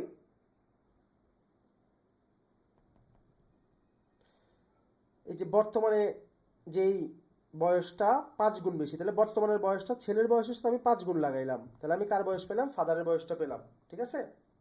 মানে বর্তমানে যদি আমাকে ইকুয়াল করতে হয়, তাহলে আমি কাটাকাটি করে এখানে এক্সের মানটাই বের করতেছি, এই যে এখানে এক্সটা, এই 15টা 27 থেকে আমি বিয়োগ দিব, এক্সটা আমি বিয়োগ দিব 5x থেকে, মানে মাইনাস যাবে, তাহলে 4x হবে, আর এদিকে হবে 12। সুতরাং এক্সের মান হচ্ছে কত? 3, 4 দিয়ে কাটাকাটি করলে। তাহলে এখানে বলছে how old will be the son 3 years from now. তাহলে এক্সের মান 3, তাহলে এখানে বর্তমানে কিন্তু ছেলের বয়স হচ্ছে 6, যেহেতু এক্সের মান 3 পেয়ে গেছি, তাহলে আরও 3 বছর পর হয়ে যাবে 9। আশা করি সবাই ক্লিয়ার। তাহলে এই প্রশ্নটা একটু বড়, অনেক বড়, এটা 3টে স্টেপ হয়ে গেছে, মানে এটা অতীত বর্তমান ভবিষ্যৎ 3 স্টেপ হয়ে গেছে, নর্মালি সর্বোচ্চ 1 স্টেপ বা 2 স্টেপে হয়। তাহলে অঙ্কটা আরেকবার দেখো, এখানে বলছে 3 বছর আগে, তাহলে 3 বছর আগে আমি ছেলের বয়স ধরলাম এক্স, ফাদারের বয়স 3 বছর আগে 24 বছর বেশি, তাহলে x+24। তাহলে বর্তমানে হলে 3 যোগ হবে, তাহলে বর্তমানে ছেলে এক্সের সাথে 3 যোগ হয়েছে, আর ফাদারের x+24 সাথে আরও 3 যোগ হয়েছে। তাহলে বর্তমানে ছেলের যে বয়স, সেটাকে আমি যদি 5 দিয়ে গুণ করি, তাহলে বর্তমানে ফাদারের বয়সটার সাথে মিলবে। তাহলে বর্তমানে ছেলের বয়সের সাথে 5 গুণ করে আমি বর্তমানে ফাদারের বয়সটা রাখলাম, মানে তাহলেই সমান হবে। এবার কাটাকাটি করে আমি এক্সের মান বের করছি, মান হয়েছে 3, তাহলে আমার সব চলে আসে এখন। এবার এক্সের মান 3 বসালে বর্তমানে ছেলের বয়স 6, আর বলছে 3 বছর পরে কত, তাহলে 9। আশা করি ক্লিয়ার। এরপরে আসো, এখানে বলছে আমাদের which of the following could be the value of which, এখানে প্রশ্নটা দেখো, ইজ অড, মানে এটা যদি একটা কি হয়, বিজোড় সংখ্যা হয়, which one of the following could be the value of x, মানে এমনভাবে, তাহলে এটা এটা আমি সহজভাবেই করে দিই। একটা কাজ করো তোমরা, এখানে বলছে কোন মানটা, এক্সের মানটা কি হইলে পুরা রাশিটা, মানে এই x² + 4x+3 পুরা জিনিসটাই তোমার কত হবে? 3 হবে। এটা হচ্ছে আমাদের পুরা জিনিসটা একটা অড হবে, বিজোড় হবে, বিজোড় হবে এক্সের মান কত হইলে। তাহলে আমরা করব, রিভার্স করব, 4টা আনসার দেওয়া আছে না, 3, 5, 9, 16, আমি 3কে আমি বসাই দেই। আমি যদি 3কে বসাই দেই এক্সের জায়গায়, তাহলে দেখি কি হয়। 3 বসাইলাম, 3 3 9 প্লাস 3 4 12 প্লাস 3, তাহলে দেখো কত হয়, 24 হয়, মিলতেছে না, ঠিক আছে? আচ্ছা, তাহলে আমি একটা কাজ করি, ধর আমি এখানে 3, 5, 9, আমি 5 9টা টেস্ট করবো না, কেন করবো না বলি, কারণ বিজোড়, আমি জোর একটা আছে এটাই বসাই দিই। 16, আমি যখন 16 বসাই, তাহলে আমি 16 × 16 হলে 64, 4 16 কত হয়? আচ্ছা, 16² 64 না, সরি 4 16 64 হয়, 16² হলে একটু বড় হবে, ওটা আমি বসাচ্ছি। আর প্রথমে 4 16 64 প্লাস 3, আবার 16 স্কোয়ার, দেখো আনসার আমি পেয়ে গেছি, আর বসানো লাগবে না। 16 স্কোয়ার এটা সম্ভবত 216 হবে, ঠিক আছে। তো 216 যদি হয় জোর, তাহলে 256, তাহলে 256, তাহলে তুমি দেখো এটা যদি আমি যোগ করি তাহলে বিজোড় হবে, কারণ 6 আর 4 10, 10-এর সাথে 3 যোগ করলে বিজোড়। তার মানে আমার আনসার হচ্ছে 16। কেন তাহলে তাহলে আমরা এটা কিভাবে বুঝতে পারলাম? প্রথমে 3 টেস্ট করলাম, জোড় সংখ্যা আসলো, মানে ইভেন ইভেন নাম্বার। পরেরগুলো বিজোড় আমি আর টেস্ট করি নি, ডিরেক্ট 16-তে চলে গেলাম। এটাই মিলবে অ্যাকচুয়ালি। এটার ব্যাখ্যা আসলে আছে, এখন এটা দিতে গেলে আবার চ্যাপ্টারের ক্লাস হয়ে যাবে, আমি আর যাচ্ছি না, যেহেতু বিজোড় হয়নি তোমরা তাহলে জোরটা আনসার দাগাই দিবা, ঠিক আছে। আর জোর যদি না হইতো তাহলে বিজোড়টা আনসার দাগাই দিতে পারতাম। ব্যাখ্যাটা পেইড ক্লাসে দিব আমি আরও ডিটেলস। আচ্ছা, এরপরে আসো পরবর্তী প্রশ্ন। এইটা এই প্রশ্নটা হচ্ছে 3^8 - 2^8, এটা যদি একটা মান হয়, এটা কোনটা ফ্যাক্টর না? তাহলে এটা কিভাবে করবো দেখ, একদম সিম্পল। 3^8 - 2^8, এটা তুমি ক্যালকুলেটর যদি বসাতে না পারো তাহলে একটা কাজ করো, 3^² - 2^4, ঠিক আছে। তাহলে এটা আমি মানে এটা জাস্ট তোমাদের ক্যালকুলেটর বোঝার সুবিধাতে দেখাচ্ছি। এটা 9 হয়, 4 - 4 হয়, আবার 4 থাকে পাওয়ার। তারপরে তোমরা আবার এটাকে আমি একটা কাজ করি, এই জিনিসটাকে জাস্ট বোঝার সুবিধাতে, নাহলে কিন্তু আমি লাইনগুলো দেখাইতাম না। 4 তো এখানে একটা 2 দিই, এখানে একটা 2 দিই, একই কথা, এখানে একটা 2 দিই, এখানে একটা 2 দিই, তাহলে 81 স্কোয়ার - 4×4 = 16 স্কোয়ার। আশা করি তোমরা একটু বুঝতে পারছো, ঠিক আছে। এখন তোমরা ক্যালকুলেটরে আসো, 81 স্কোয়ার, 81 স্কোয়ার ডিরেক্ট বসাও, অথবা 81 স্কোয়ার অথবা 81 × 81, 81 × 81, এদিকে 16 × 16, মানে মানটা বের করো। 81 × 81 - 16 × 16, তাহলে এটা হয় 6305। এখন বলছে কোনটা ফ্যাক্টর না, মানে 6305 কোনটা দিয়ে ভাগ করা যাবে না। সহজ কথা হচ্ছে কোনটা দিয়ে ভাগ করা যাবে না, মানে দশমিক চলে আসবে। এটা ভাগ 97 দিলাম, দেখলাম 65 আসে। 97 দিয়ে ভাগ দিলে 65 আসে, ভাগ করা যায়।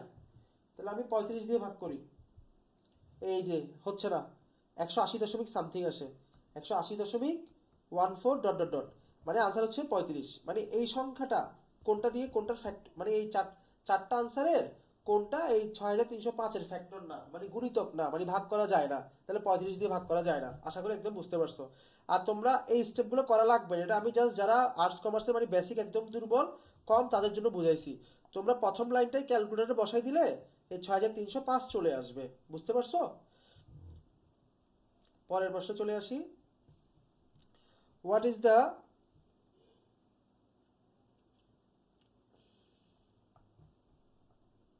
What is the smallest integer of N for which, এটা 25^n 5^12। দেখো এটা এই ম্যাথগুলো কিন্তু 25^n গ্রেটার দেন 5^12। তাহলে আমাকে একটা কাজ করতে হবে, এখানে কি কাজ, সেটা 25কে 5 বানাইতে হবে। কিভাবে বানাবো দেখো, 25কে 5 বানাবো, মোট কথা ইকুয়েশনটাকে সহজ করার, ছোট করার জন্য 5² গ্রেটার দেন 5^12, ঠিক আছে। এখন এখন এই জিনিসটা দেখো, সেটা হচ্ছে এই এখন 5 তো এটাকে আমি আবার 12 লিখতে পারতেছি, 12 লিখতে পারতেছি। এখন তুমি দেখো এটা 5 সেম না, 5 সেম না, তাহলে 5কে তুমি কাটা দিতে পারো, বেস সেম, সেম তো। তাহলে পরের লাইনটা হবে 2n গ্রেটার দেন 12, অর্থাৎ n, এবার 2 দিয়ে ভাগ দাও, n এর মান হবে 6 থেকে বড়, তাহলে n এর মান হচ্ছে 6 থেকে বড়। What is the smallest interest for n? দেখো এখানে বলছি স্মলেস্ট ইন্টারেস্ট, ইন্টিজার, বলছে n এর মান অবশ্যই 6 থেকে বড় হবে, n এর মান অবশ্যই 6 থেকে বড় হবে। কিন্তু এই যে 6 থেকে বড়, তার মধ্যে হোয়াট ইজ দ্য স্মলেস্ট, মানে ছোট কোনটা? n কিন্তু 6 থেকে বড়, কিন্তু ছোট কোনটা? এখানে ছোট হচ্ছে আবার, মানে বড় বলতে 6 এর উপরে হচ্ছে 7, 8, 9, 10, 11, 12, 13, 14, 15, 16, 17, 18, 19, 20, মানে অনেক বড় হইতে পারে। কিন্তু এর মধ্যে ছোট কোনটা? এই 6 থেকে বড় যতগুলো আছে, 7, 8, 9, 10, দেখো ছোট হচ্ছে 7, মানে 6 হবে না কিন্তু, কারণ 6 থেকে বড়। এই গ্রেটার দেন চিহ্ন মানে এই খোলা সাইডটা বড় আর চিকন সাইডটা ছোট, তাহলে এর মান অবশ্যই কি হবে? 6 থেকে বড় হবে। তাহলে বড় কত হবে? 7, 8, 9, 10, 11, 12, 13, 14, 15, 16।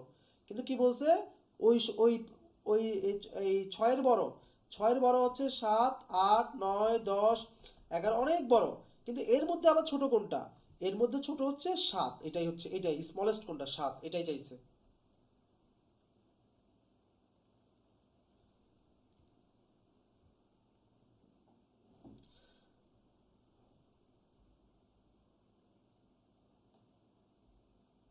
আচ্ছা, এই প্রশ্নটাতে আসো। এখানে হচ্ছে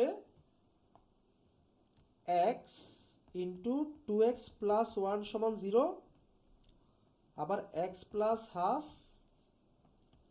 2x মাইনাস 3 সমান 0। তাহলে এক্সের ভ্যালু কত?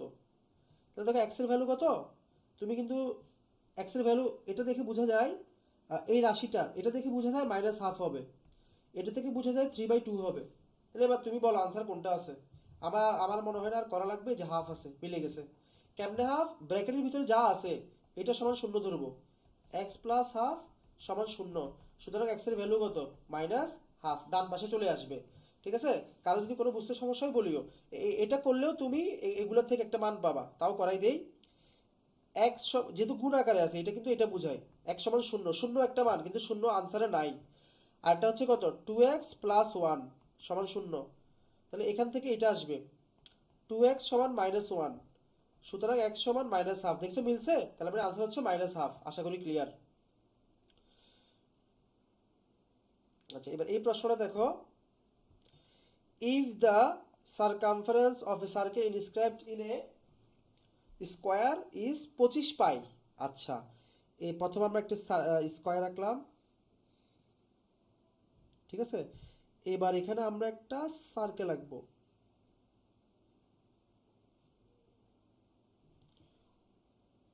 এই যে সার্কেল, ঠিক আছে, দেখো একটা সার্কেল ইনস্ক্রাইবড আছে, মানে একটা স্কোয়ারের ভিতরে আছে। এই যে স্কোয়ারের ভিতরে আছে এই সার্কেলটা, এর সারকামফারেন্স, সারকামফারেন্স মানে পরিধি, এই যে গোল করে যেটা আঁকতেছি আমরা, এই পুরো দৈর্ঘ্যটা কত? এই এ থেকে বি পর্যন্ত, এই সাইড বি, মনে করে এ থেকে বি পর্যন্ত ঘুরে আসলে পরিমাণ কত? পরিমাণ হচ্ছে 25 পাই, 25 পাই, ঠিক আছে। এখন একটা ব্যাপার দেখো, 25 পাই যদি হয়, তাহলে আমরা জানি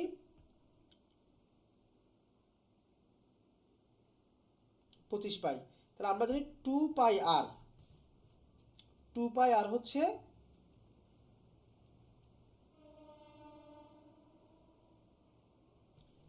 সারকামফারেন্স। তাহলে পাই চলে যাবে, আর 2r, 2r মানে হচ্ছে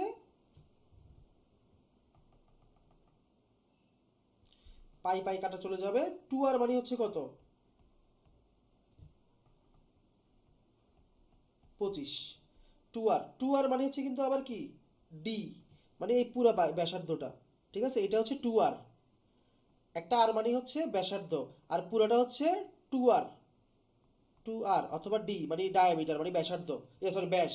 এখন এই পুরোটা যদি ব্যাস হয়, মানে এটা যদি ব্যাস হয়, 25 যদি ব্যাস হয়, এই ব্যাসটা কিন্তু তোমরা দেখে বলো, এটা কিন্তু বর্গক্ষেত্রে একটা বাহুর সমান লাগতেছে না 25?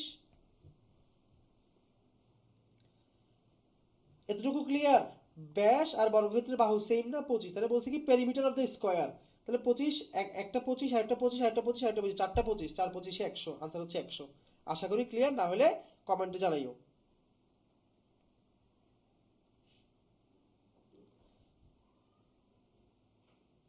আচ্ছা, এই যে চিত্রটা,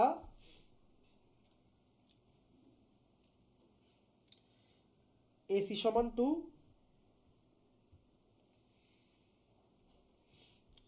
BD DC, BD 1, DC 1, what is the measure of the angle?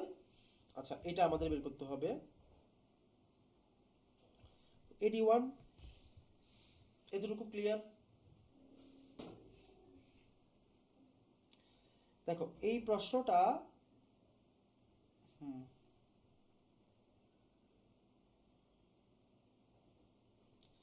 চিত্র অনুযায়ী যেহেতু BD 1 আবার AD 1, এডি কেন 1 আমি বলি। আমি ডিসি ডিসি পাইছি 1, বিডি পাইছি 1, আবার এসি পুরোটা, কিন্তু এসি পুরোটা 2, তার মানে এডি, এ থেকে ডি এটা 1 হবে। তাহলে এটা যদি 120 হয়, তাহলে একটা ত্রিভুজের 3 কোণের সমষ্টি 180। তাহলে এই দুই কোণ মনে করি এক্স আর ওয়াই, এক্স আর ওয়াই মিলে কিন্তু 60 হবে, ঠিক আছে। এখন তুমি দেখো, আমি আলাদা করে আঁকতেছি।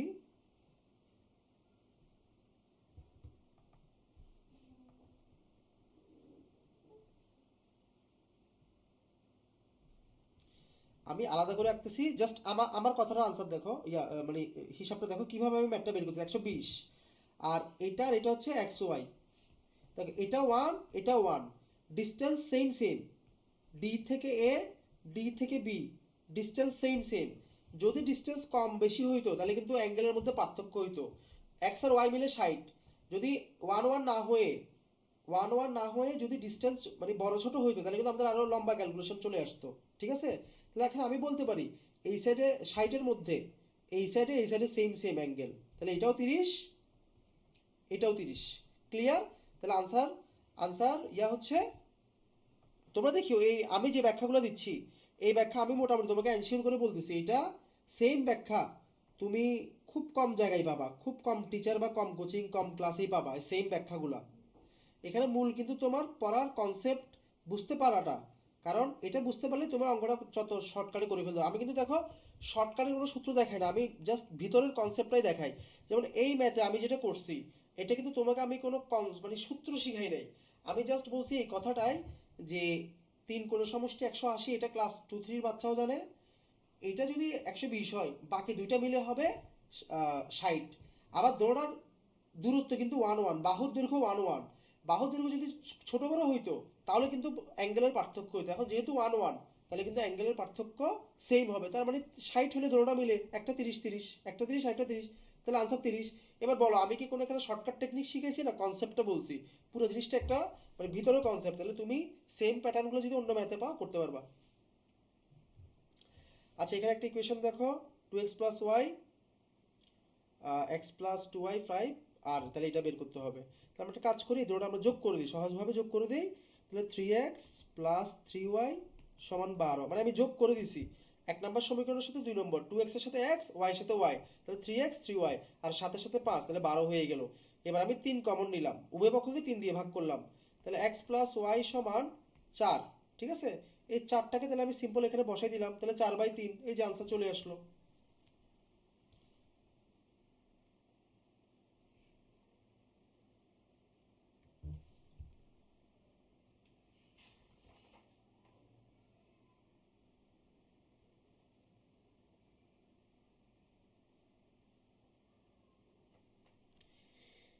If x and y are positive integers such that y is multiple of 5, x and y হচ্ছে পজিটিভ ইন্টিজার, y হচ্ছে মাল্টিপল অফ 5, তাহলে এই জায়গাতে একটু, এই জায়গাটা আমরা আগে আসি।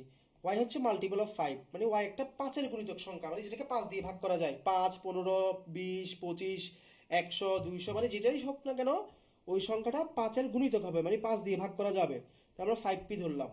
ঠিক আছে, এখন পরেরটা হচ্ছে and 3x প্লাস ওয়াই হচ্ছে 4y হচ্ছে 200, that x must be a multiple of which of the following। আচ্ছা এইবার এটা কিন্তু আমরা অনেকভাবে করতে পারি, বাট আমরা ক্যালকুলেশনটা করব এমনভাবে যেন সহজভাবে ব্যাখ্যাটা চলে আসে। তাহলে আমরা বুঝতে পারতেছি এখানে 3x plus 4y is equal two 200। এখন বলছে that x must B A multiple of which of the following, এটা যদি 5-এর গুণিতক হয়। ঠিক আছে, তাহলে দেখো অঙ্কটা কিন্তু ইজি, প্রথমে কঠিন মনে হলো, এটা কিন্তু ইজি। কিভাবে ইজি? 4-এর গুণিতক, মনে করো 4, 4 15, তাহলে 4 15 60, 200, তাহলে 3x, তাহলে x এর মান এমনভাবে আসবে সেটা লাস্টে কিন্তু শূন্যই থাকবে। কিভাবে শূন্য থাকবে? কারণ 5কে 15 বলো, 5 বলো, 15 বলো, 5 বলো, 25 বলো, 75 বলো, যাই বলো, তুমি যদি সেটাকে 2 দিয়ে বা 4 দিয়ে গুণ করো, 2 বা 4, যেমন 4 আছে এখানে, 2 বা 4 মানে জোড় সংখ্যা দিয়ে গুণ করো, সেটা একটা শূন্যের সংখ্যা আসবে, মানে 10-এর গুণিতক, 10-এর গুণিতক আসবে 100, 200, 180, 150, 140 এরকম আসবে। তাহলে দেখো আমি 15 ধরলে 60, আমি যদি 25 ধরতাম 100, আমি যদি 35 ধরতাম তাহলে আসতো তোমার 140। তাহলে যেটাই আসে না কেন একটা শূন্যের সংখ্যা আসে, তাহলে 60 তুমি বিয়োগ দাও 140, তাহলে 3x, তাহলে x কত এর গুণিতক আসতেছে, তাহলে এখানে x আমার কত এর গুণিতক আসবে, 3x is equal to 140, then x must be a multiple of which of the following।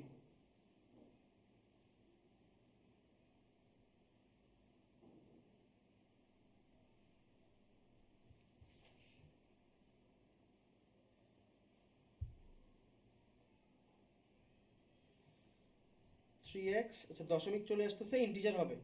এখন 3 দিয়ে যদি আমি 140কে ভাগ করি, হ্যাঁ এটা মিলতেছে, কিন্তু কাছাকাছি একটা ফ্যাক্টর চলে আসছে, বলে দিছি ইন্টিজার হবে। এই জন্য মানে হুবহু আমি 15 হবে না, মানে কখনোই 15 হবে না। তাহলে আমরা একটু কাজ করি, একটু অনুমান করি, দেখি কোনটা দিয়ে মিলে। মিলবে, আমি যে ব্যাখ্যাটা বলছি ব্যাখ্যা ওইটাই, জাস্ট আমি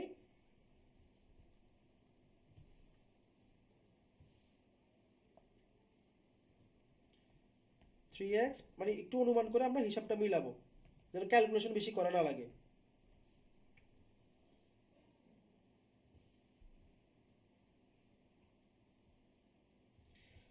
আমি যদি 35 ধরি, তাইলে হয় 70। আচ্ছা দেখ, আমি 4 × 35 ধরলাম, 35 কিন্তু 5-এর গুণিতক। 3x 200, তাহলে এটার মানে হচ্ছে 140। তাহলে 140 আমি বিয়োগ দিই, এটা 140 বিয়োগ দিই, তাহলে এদিকে হবে 60। দেখো 3x সমান 60, সুতরাং x সমান 20। তাহলে কার গুণিতক? 10-এর গুণিতক। ক্লিয়ার? এই যে মিলে গেছে এইটা। তার মানে y এর মান 35 হলে x এর মান হচ্ছে 20, তাহলে 35-এর 20-এ এই ইকুয়েশনটা মিলে যাবে। সবাই ক্লিয়ার? আশা করি সবাই ক্লিয়ার। তাহলে তোমরা দেখো এখানে যে ম্যাথগুলো করাইছি, এর থেকেও সহজ ব্যাখ্যা আমার মনে হয় না আর কোথাও পাবে, এটা মোটামুটি আমি তোমাকে এনশিওর করে বলতেছি। এর থেকেও সহজ ব্যাখ্যা, এবং আমি যেভাবে ফর্মুলা ছাড়া ম্যানুয়ালি করাই, মানে ভেঙে ভেঙে ব্যাখ্যাগুলো দেই, এভাবে তোমরা করবা ইনশাল্লাহ। আজকে যে 35টা ম্যাথ করাইছি, এই 35টার মধ্যে তোমরা প্রায় 45টার উপরে তোমাদের মানে টপিক সলভ হয়ে যাবে যদি তোমরা বুঝে বুঝে করো। তাহলে পরের ক্লাসগুলোও করবা, আগের ক্লাসটাও দেখে নিবা, ইনশাল্লাহ তোমরা কমন পেয়ে যাবা নেক্সট এক্সামের জন্য। অনেক অনেক শুভকামনা। আর হচ্ছে চিটাগাং ইউনিভার্সিটির বিবি ইউনিটের জন্য প্রবলেম সলভিং আর অ্যানালিটিক্যাল সিরিয়াল ক্লাসগুলো আর জন্য, মানে ভালোভাবে করার জন্য তোমরা পেইড ব্যাচে ভর্তি হয়ে যাও। এই নাম্বারটাতে নক দিবা, হোয়াটসঅ্যাপে বা পেজের কমেন্টে নক দিবা, 08266868008, এটাতে নক দিবা হোয়াটসঅ্যাপে। আল্লাহ হাফিজ, ভালো থাকবো সবাই।